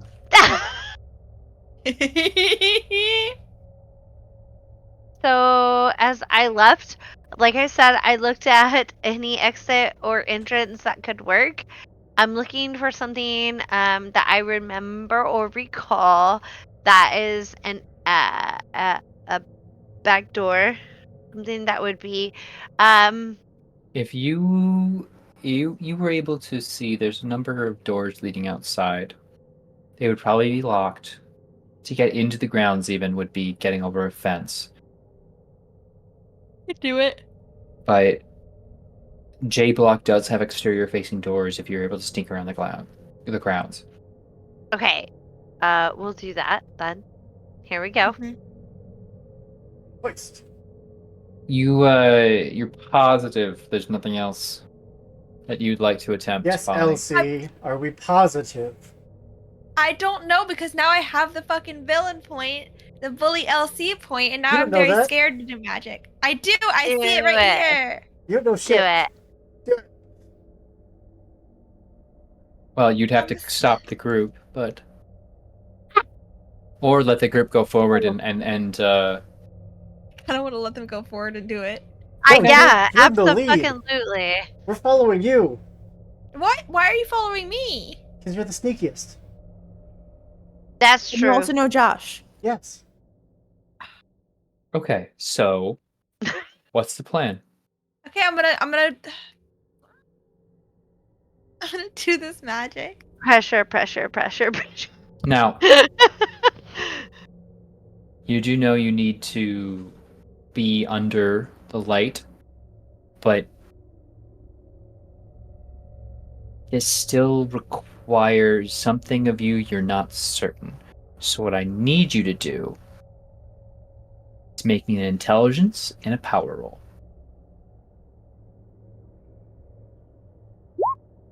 Okay. Success and intelligence. We're looking for a hard success for intelligence. Well, I don't have any luck left. I have 9 luck. Oof, but doof. Fuck. Got any hero points? Maybe Yeah, one's I do. We do. We have several. And I have one specifically for me I still haven't spent. okay. Oh shit! Hard success. There you go. You understand how this spell should work, looking over even the fragmented copy you Thanks, have. Ronan. You need to find a place that is barely illuminated. Light should be around you, but not here. And you can find a thicket of trees that seems to form a kind of circle. Your friends should be on the fringe. All of you should be on the fringes. And as you intone the words and call upon the darkness, you must be absolutely certain you want to do this. Yeah. I am absolutely certain I want to do this. I found this. I'm driven by it. It's the right thing to do, and I know that like deep down in my heart. Okay. I don't know what you're doing, but we believe in you. You go ahead and Fucking don't know. can begin. I'm gonna believe in you from all the way over here.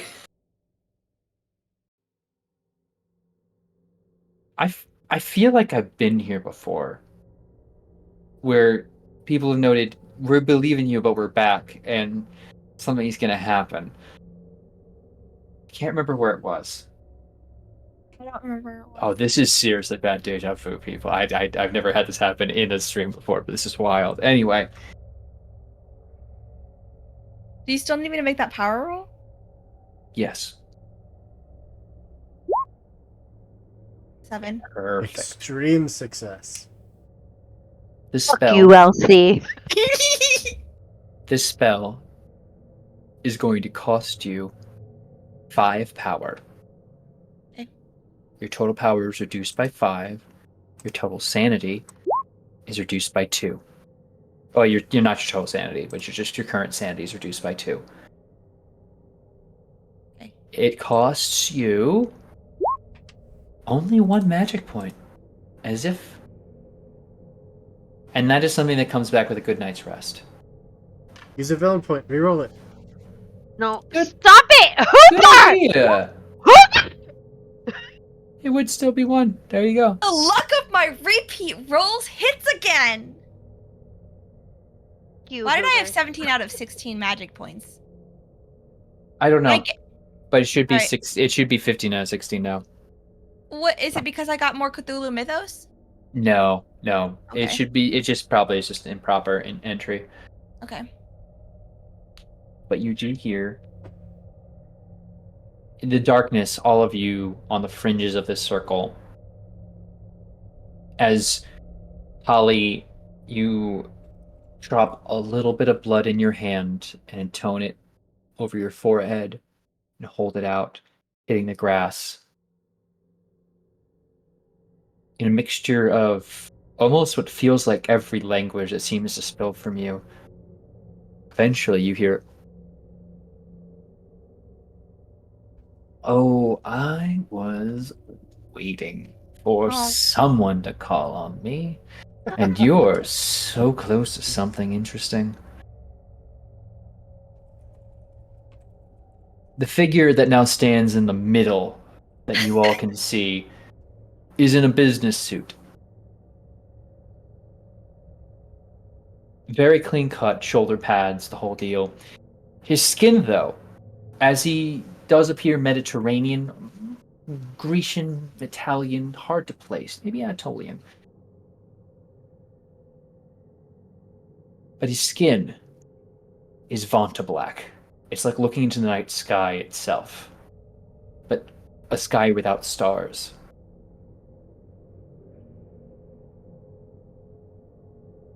And he doesn't walk towards you so much as he seems to just recline onto one leg. "You called me. What deal are you looking to make?"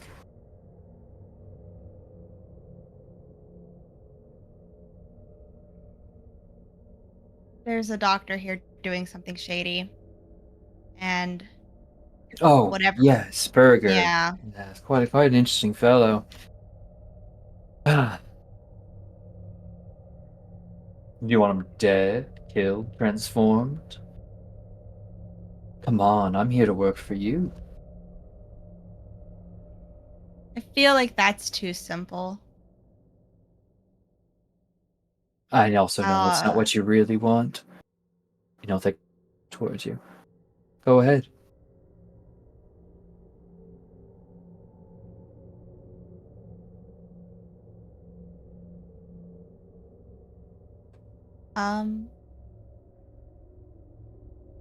Hold on, Turk. I gotta think about this because I know what she wants to say, and that's not what this game is about. If there's something you can wait on, well, you can always Is call me there? again when you're on your own. Or Oh, I'm sorry. I haven't addressed the rest of you. It's so nice to see all of you. I recognize you're all in a bit of a sticky situation. These creatures, I won't stress you with their names.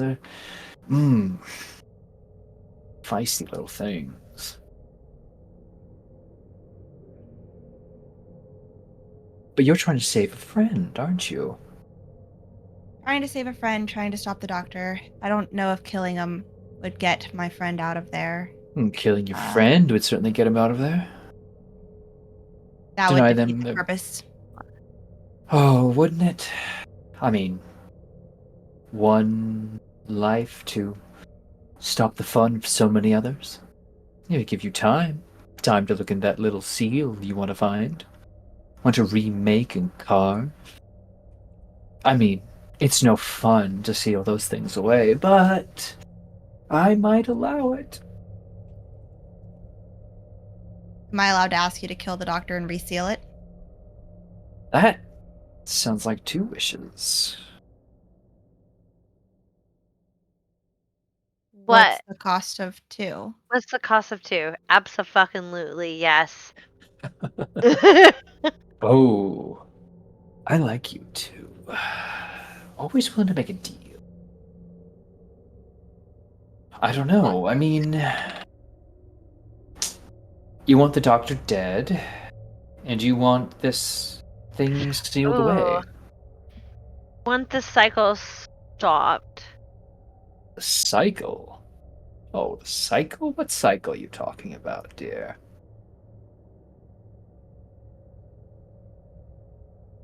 It would be easy to say that we want things that are bad to stop happening. Oh, you want things that are bad to stop happening. But we want the cycle to stop entirely. Which wheel would you like to stop crushing people? There's so many.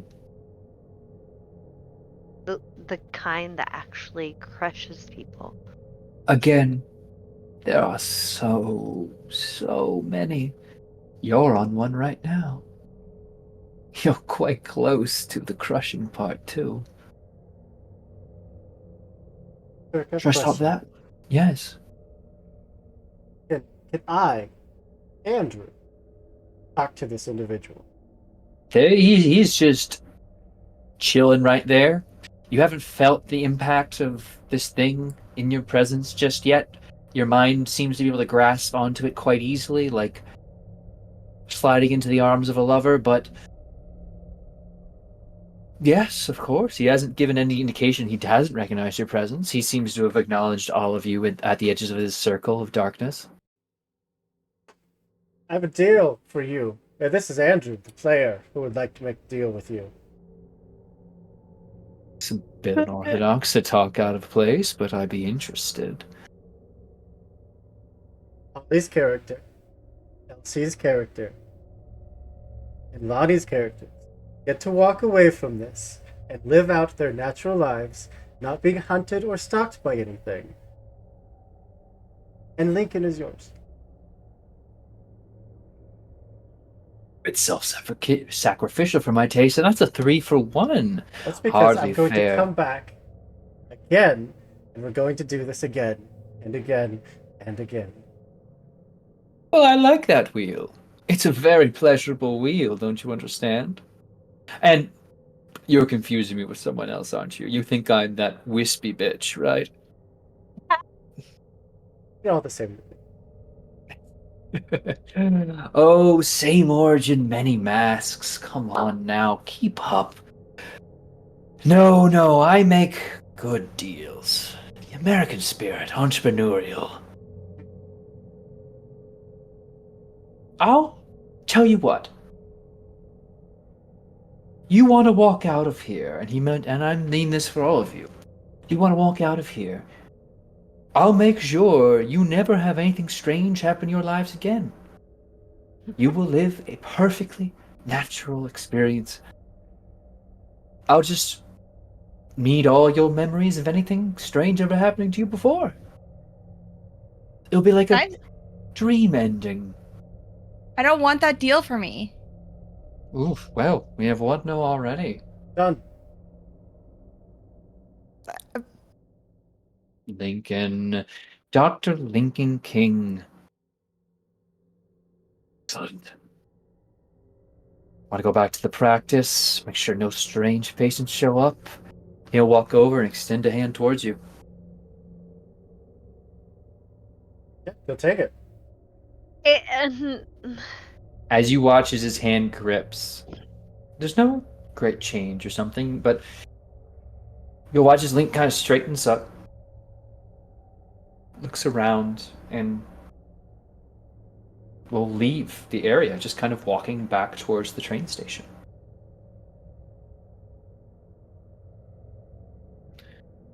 Maeve is considering it because Again. she's been spent so much of her life in the physical sciences and understanding how things work, like physically in front of her, that I don't know if she'd be sad if this sort of memory were gone. Ah. Hey, Doc. You're not quite doctor yet, are you? Well, Maeve, no. oh, dearie, I think if you didn't have all this burdening you, maybe you'd have time to actually get out there. You know, get that doctorate settled. Write a thesis, something important. You've got quite the interesting tool, and he holds your compass in his hands, and it's directly pointed at him. I mean, setting this up couldn't have been easy. But he hands it back to you. You should forget all that, right? It's only gonna bring you harm.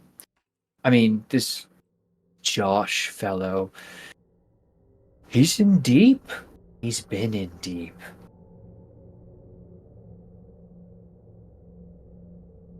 I'm willing to help your friend because she asked me very nicely to come here and, well, sort things out. But I figure you can keep yourself safe. Pursue a proper career. But will the two of them be safe as well? Oh, Is this one of those all or nothing deals where Lincoln's already forgotten who he is and what he was doing here, and there's still a chance that the two of them could decide not to go with your plan and risk their lives? they're free to do whatever you want. I mean, They're free to do whatever I want? whatever they want, darling. I enunciate quite nicely sometimes. Sometimes. My deals are fair and straight. Your memories of this for protection from anything unnatural. Kind of looks back at Vera and Polly. What And do you really owe them? You hear it in the back of your head. I think like she kind of like does that weird like head turn, like she's trying to get something out of her head and is just really trying to focus on her own thoughts. Because as soon as she forgets, she might forget them too. And she's gonna look to both of them and oh, I saw what you just mouthed. I'm trying to make sure I don't forget you. Are they saying hateful?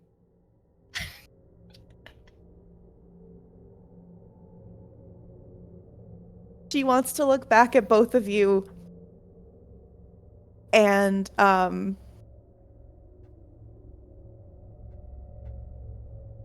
will you two be taking the deal too? No. Oh, you wound me. Not this deal. I've got stuff to do. I can't forget. Not yet.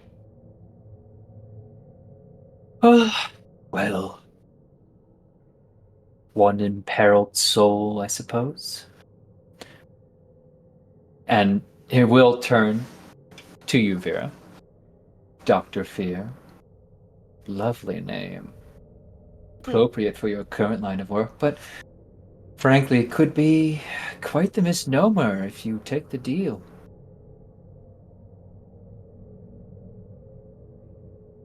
I mean, you might want to chase after the boyfriend after all.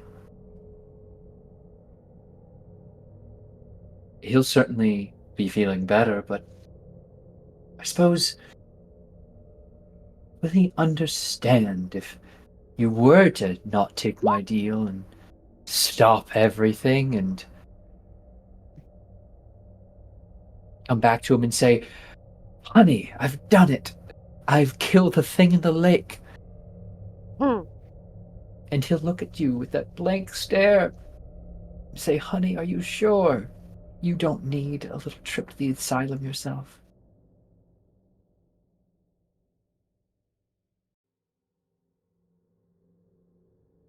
I'm offering you quite a nice honeymoon, actually. I've never been a matchmaker myself. Well, nothing long term anyway, but I think Based that's pretty nice. based off of what I rolled. Um, Sarah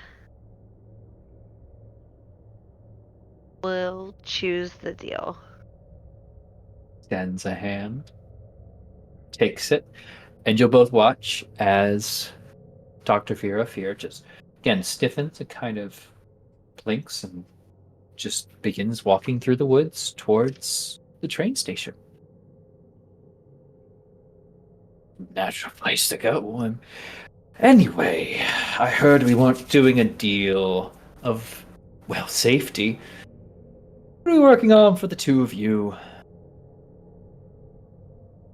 I guess, why'd you bring me all the way out here? Didn't even set up a nice picnic basket. Not the right hour for a picnic if I'm judging by the Um, sun not being out. No, I suppose it is the right hour for sacrifice, but what do I know? Maeve, are you going to take the deal? Or are you staying here? She just kind of stares off for a second, thinking, and then turns and says, "Would there be any way that I could make a deal that would protect both me and Polly, but allow her to still keep her memories?" Ooh. I'm sorry you didn't quite catch what I was offering before. It's 1-to-1 here. I don't do 1-for-2s. Well, if I can give you a little bit more of an extreme bargain. I'm listening. I am all ears.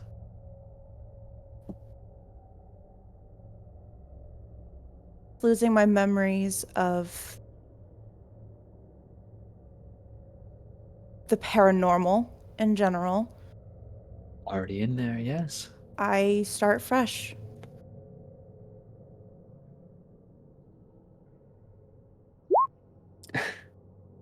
Um, apologies. You want no memories. Really the sentimental type, but I still feel protective of the people around me. Interesting. I'll check back in on you in a second, okay? And he'll stand back over. He's standing next to you now, Polly. There were a lot, Polly. Respect that. Ah, so many deals. I mean, and it is getting late. I want to make a deal to stop whatever it is this doctor's doing, and if I have to, I'll take care of him myself. Hmm. So one deal. I suppose But I can put you in the right place at the right time. and you'll seal. Oh, I'll seal. That's what I was asking for. You want me to go ahead and... Ooh, I don't know if I can do that, but... Really? Wow. A lot less powerful than I thought then. Just a lot less interested in the opinions of ants. But you want to stop the doctor. Put a I bun want on to the stop what he's burger. doing. Yes, you want him to stop what he's doing. Okay, I can make that happen. You called me all the way out here. I might as well help you, right? If we stop what he's doing, does it stop what's already in motion? Or will... Stop what he's doing? What's the request? You want information? That's an entirely different bargain.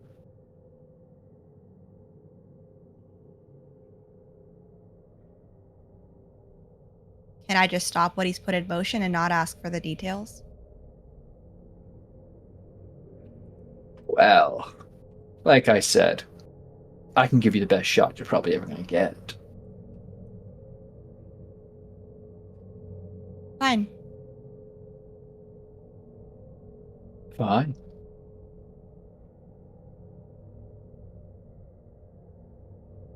Ah, sorry, I left you in the wings there, Maeve. How are you feeling about that little deal there?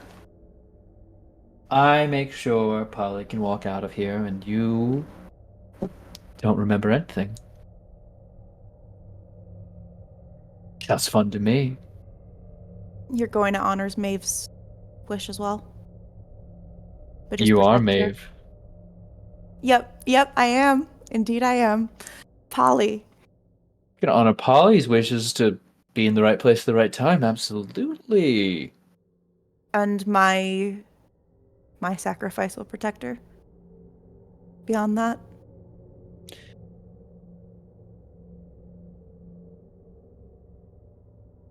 I won't be making a deal if I won't know that she'll be protected even after I don't remember who she is anymore.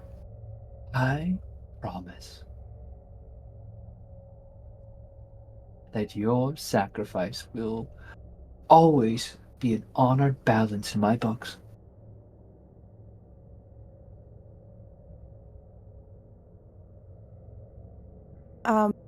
I'm gonna take one last look back at Polly and say,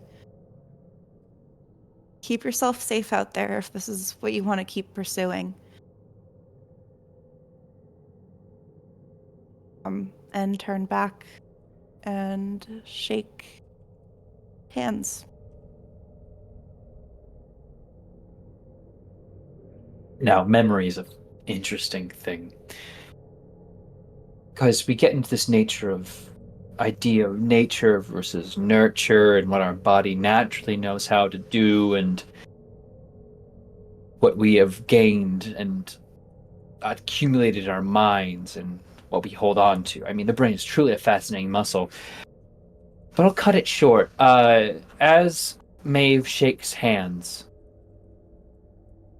you watch as she seizes and collapses to the ground. The figure turns to you.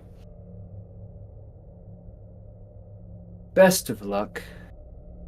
I've saved you a day of waiting. And he vanishes. As you recognize, the light of the moon is gone. Though a procession around the waters has clearly begun. Maeve's body is just there at the edge of the clearing, though. Damn it, Turk, why did you do this to Lonnie? Just because she said He can't all not memories kill me. doesn't mean forget how to breathe. Her muscles forget how to circulate blood. Her heart forgets how to That's pump. involuntary. That's an That's not a It involuntary- does learned thing. today. That's It does involuntary. fucking today. It's all memories of things. All knowledge of the body is gone. So Not fun. how the And body now I'm works. here by Fine. myself. Sure seems that way. Okay. But that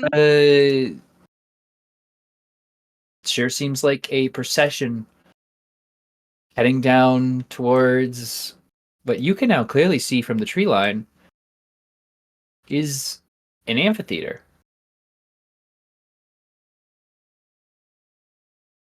Y'all, you left me to do this by myself. Okay. Can I see Josh? Getting to the edge of the tree line, you do manage to spot Josh. He is in a gurney being brought down towards the amphitheater.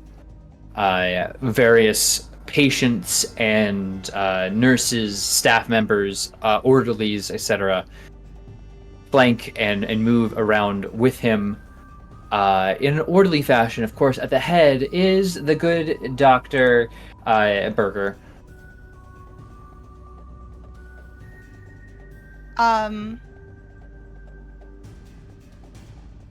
Do they need him to complete the ritual? Unclear if this even is a ritual. Just seems like a weird parade, like some Disneyland thing.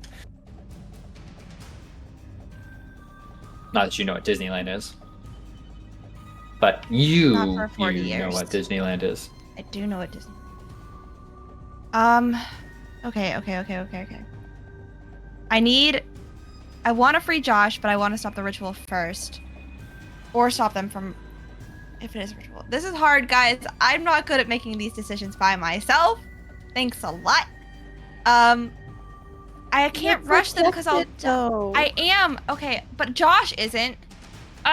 Okay. Oh no, Josh. You can start sneaking if you want. Roll me a stealth check. I believe in I'm just you. gonna sneak. Yeah. All right. From the beyond. You can do it. From the beyond. The only one who died here is Lonnie. So Don't far. fuck it up. Listen, can my spirit come back? Cause like, I got you. Don't worry. Fuck it up. I didn't. It's a 16. It's an extreme success. With the 16, you're able to move to the edges of the amphitheater by the time the group is assembled there. As they stand, there is no word given. There is no prayer. They simply fall into each other in an orgy of violence. And then, more than ever, you feel a presence lurking above you, watching and hovering at the edge of the lake, like a spectral thing the fog holds on. Josh is there. He is very nearly in danger of someone going to go and rip him asunder. Okay, I would like to. Wait, can I get to Josh before the guy who's gonna fight him? If you make a very good brawl and or dodge check to get through the crowd. Don't fuck it up. Shut the fuck up. I will do brawl. Ooh, was that the right call? Yes, because I have 45 in brawl and a 20. 39, whatever. Okay. Success. You manage to fight your way through the chaos of the crowd to where Josh is. And miraculously, as you arrive, Josh has managed to free himself of his restraints. But in the height of this chaos, you do see something rise from the lake. Something terrible and large now pulls itself, that spectral thing bellows as this Ow. serpent-like I don't like that. dragon materializes in front of you.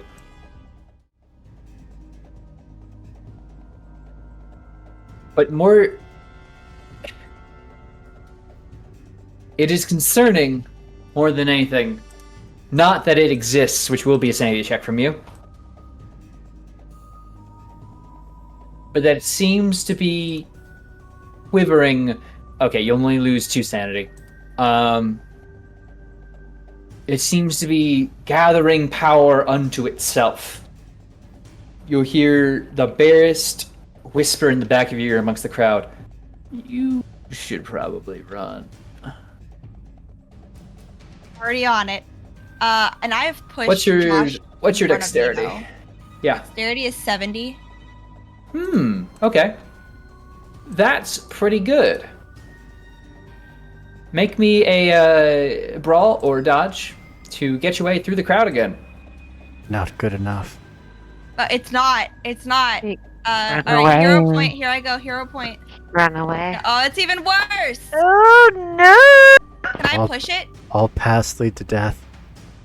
You begin Okay. trying to fight your way through, pushing Josh forward and getting him as far as you can through the crowd, but they begin grabbing and clawing and pulling onto you. These are people that aren't concerned. You see patients from L Block, their bodies disfigured and torn, nurses and with a nurse with a chewed ear, the two orderlies that you now see are covered in scars. Dr. Berger, as that thing continues to gather power.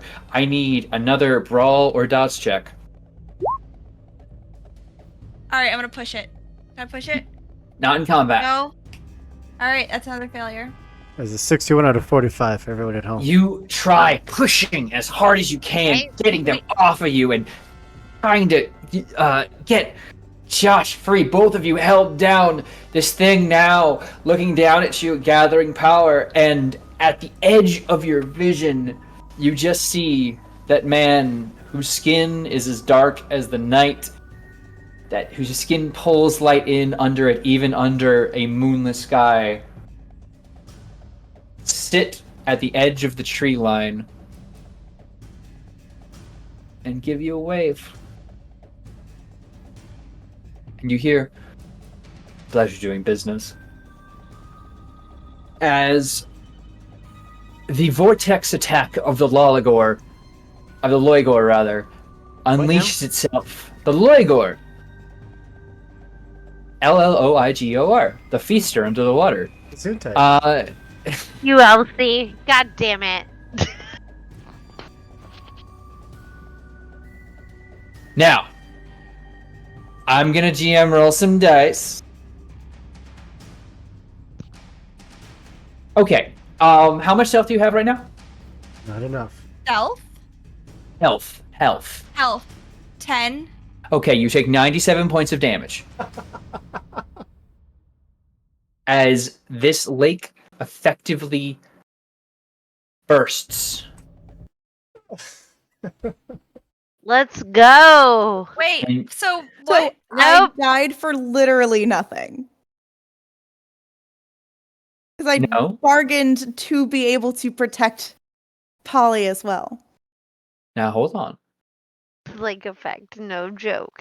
Fuck you, Ronan. Polly got in the right place at the right time. You protected Polly's memories. Some fucked up shit. That's not And- what I bargained. And you bargained to keep Polly safe. Polly got what she wanted without question.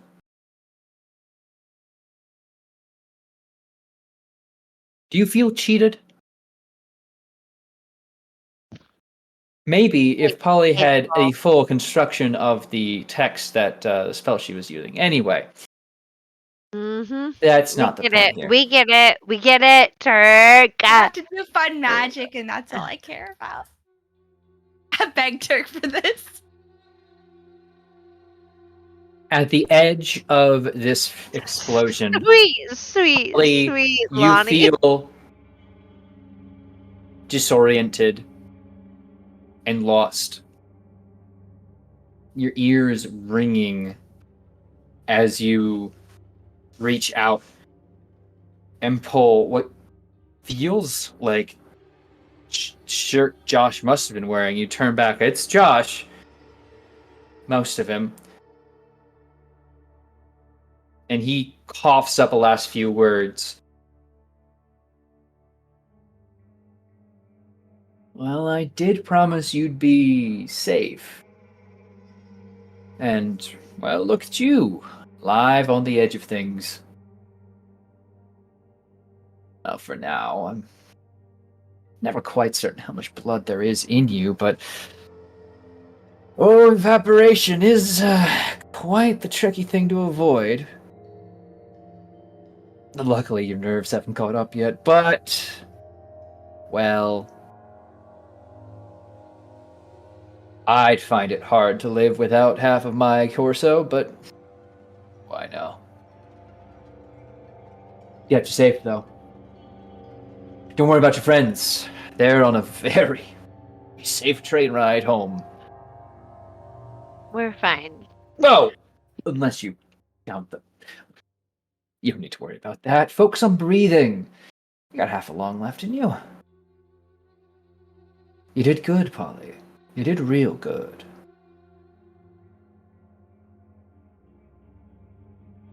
A shame.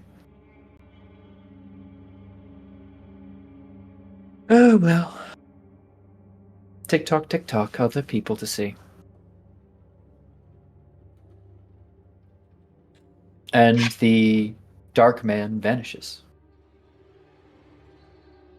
As Polly survived long enough to achieve the success of her goal of stopping the ritual,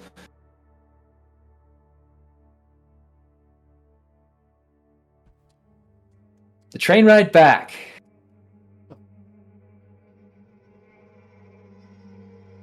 sees two doctors sit down next to each other, as if by happenstance. Pure luck.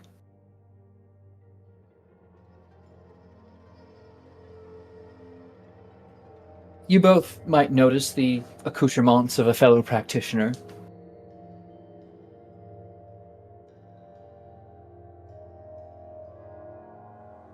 You, headed to or from Salem?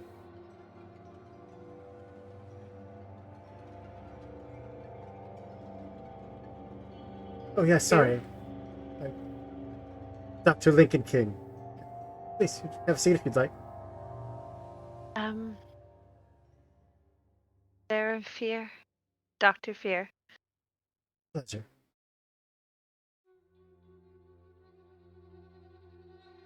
Conversation goes smoothly, naturally, like you've been at this for decades. Like you've known each other for a while, and well, it's only a simple matter of exchanging your information at the station. You both aren't at home, of course, and need to book a cab. Assumedly, you both live somewhere close to Boston, so figure, why not split it? Naturally. Due to the conversation. Naturally, you've been having such a lovely evening. Obviously. It's a shame when the wheel blows, and that cliffside suddenly jerks and veers itself towards you all. Driver losing control and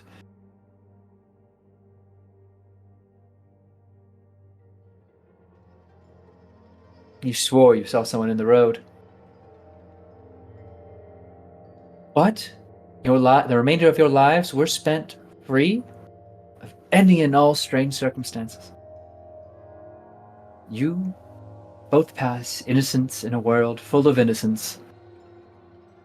But like all lambs, you must go to slaughter. They died holding hands. Abso-fucking-lutely. 1,000%. Well. Thank you all, folks, so much for joining us this evening for another thrilling rendition of Call of Cthulhu, this specifically being Mod-Thulu.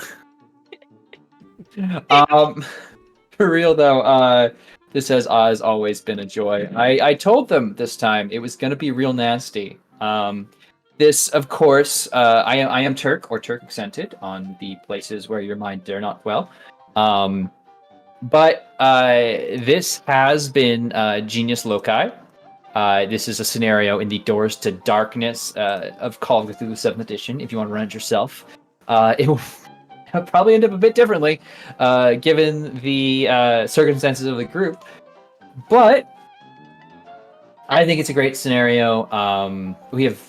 But before I go off too much about how much fun I had tonight, why don't we send it around the group who have been up very late and have tolerated my silliness for far too long. I can tell are done with my bullshit. So in the ways that you introduce yourselves, please give us your outros and let people know where they can find more of your awesome work. Hope, can you take the black and white off? Never. No. You died. So did Lonnie. Well, he's black and white too. Lonnie on on screen. My Scream background is is black and white, but I white. am still color. Well, Yeah. you should check stream. I'm sorry, Lonnie, if you don't feel like your wish was properly upheld, but He I hates thought it was you. funny. I thought it was funny. Polly love was that- safe. Polly made it through the whole rest of the adventure safe. It just Josh did part of her whole thing was getting Josh out. no. Polly asked to stop the ritual. She did. Hateful. Absolutely hateful. I thought it was funny. I assure you, Kirk, the I thought it was lawyer funny. did indeed vaporize everyone there, so there's no one else to do the ritual for the moment. I thought it was funny. I think it's really funny. Anyway, And I love why don't my you little tell us- entrepreneur guy. So Why don't you go ahead? Tell the people who you are, LC, and then where they can find more of your you work just if told they him who want to I follow was you. for me. Oh, so should I do the whole thing for you? Do you want to? I can guess. Okay, do it. Actually, do Okay. it. Do you want my calendar?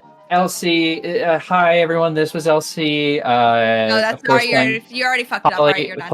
Hi, it's Polly. me. Perfect in my eyes. Oh, I'm sorry. I had to say it in your voice too. Gross. No, you just got the wording wrong. It's a hi, I'm LC. You can find me at Optimistics on all social media. I'm not going to spell it for you. It's right above me. I played Polly Lang tonight, the sister of a sister, and now they're both dead. So we'll just have to follow the family line that's already been completed later on.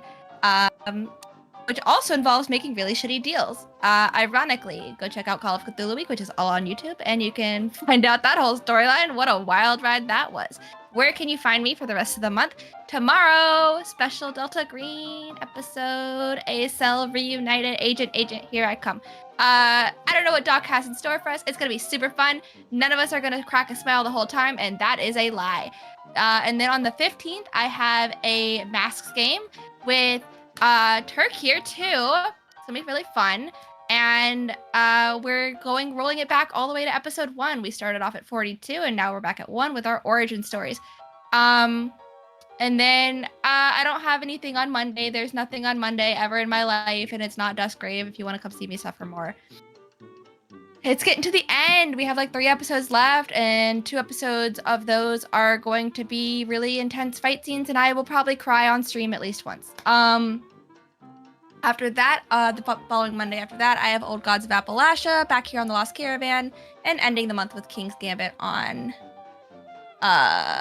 Singularity and Slasher Flick on High Shelf. The Slasher Flick is going to be the 3rd table of 3, and that is where I've also been promised death because I can't play a character that survives till the end because I talk shit too much. So we'll see what happens there. I'm pretty sure JT is going to kill me first. And that's me all month. Also, if you guys are still hanging out for outros, we do have a casting call open for November and also for our special recall week. So if you do have a character that died during Call of Cthulhu week, and you want to bring them back for a really fun time or any other table at the Lost Caravan, you've had a character out that you really miss, come do the application. It's going to be really fun, and we're going to be supporting really great charity. I don't know what it is yet, but when it is, I'll tell everybody. And that's it for me. Thank you. I think that's over to me. Yeah. Hey, it's me, Sir Hecklet. You know. Hey, identity theft is not a joke, Hoop. It's not a joke, Hoop. I still have yet to ever survive a Call of Cthulhu game or a Delta Green game. And I promised this was going to be no different, and I was right. But I got to flirt with Holly, and that's all that matters. I'm here all the time, just every day. Come hang out. We do nerdy things. We play video games and we tell stories, and that's it. That's all I got. This was a lot of fun, Turk. This story was awesome, even though I'm pretty sure we covered like 30% of what's actually in the module, but it doesn't matter because we had You'll fun. never know. I literally Never. never Play know. again. But yeah, come hang out in our Discord. It's down below, that big old button that says Discord. It is where we post things like casting call schedules and just generally be big giant nerds. That's all I got. Over to Holly. G Holly D. So, actually, on Friday the 13th, Wild Sea for myself will be on HSC, and then the following Saturday, the 14th, I will be reprising my role as Mara the Dictator on Die on HSC. So please show up there, because there's plenty of time to watch that first episode. It's really, really, really good. Production value is next level. Super proud of that.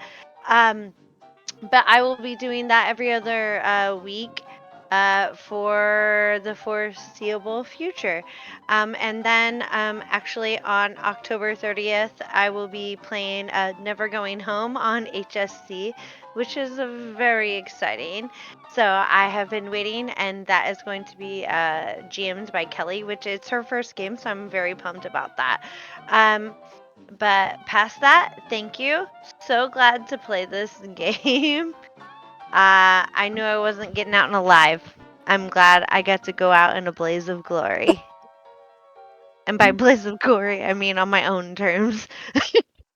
That's all I wanted. That was it. The car was probably on fire though, so it was probably. It was like, you know what? It's fine. Things are fine. So yes, so happy to play tonight. Thank you, Turk. Thank you, friends. And that's it for me. On to you, Lonnie, friend. All right. Hi. I'm sorry. No, take backsies, Turk. You I'm suffer not for your I'm not sins. taking backsies. No, I'm just Turk. No, Turk. No. not taking No. back. No. I just feel bad. Let Lonnie speak. Anyways, Lonnie, go ahead. So I'm Lonnie. I died yet again. Surprise, surprise. Thought that I was gonna actually like do something good. Didn't, but that's okay. Well, I guess if that's what Polly wanted, but you know. Anyway, if you want to see more of me, I am doing Delta Green every Thursday, other than this Thursday, every other Thursday after that, because my character was an A-Cell original and then got moved to M-Cell, and now she's not a part of A-Cell, so. My baby's all grown up. I know. I'm gonna be like rooting for y'all from afar and just like proud of them. But yeah, that's honestly about all I got. And yeah, and then now I guess I will move it over to, even though I'm mad at him, incredible, amazing, talented, very incredible person to play Call of Cthulhu as a keeper. Bye. Dirk. Mad? I don't know what you have to be mad about. You said take all my memories You and said keep bye. Polly safe. Breathing is an involuntary motion. I didn't say brain dead. I said memories. There's a difference.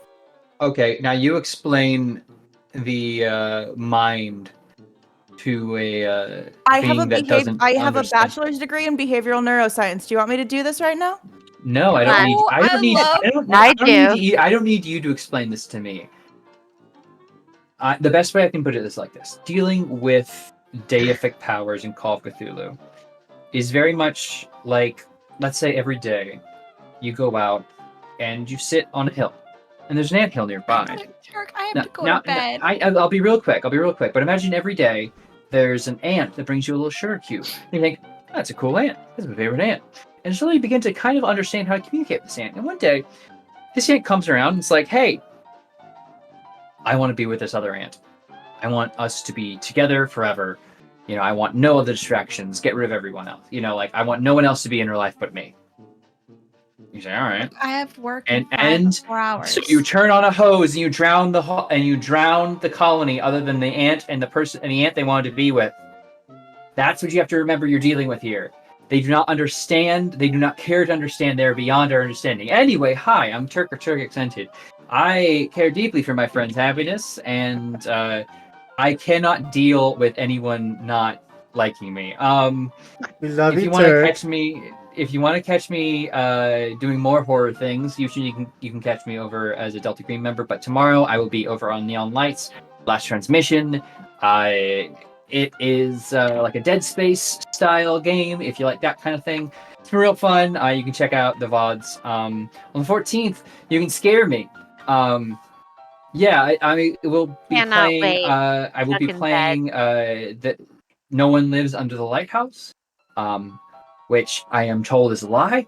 And on the 15th, I'll be there for some masks. And the 16th is the return of Oathsworn.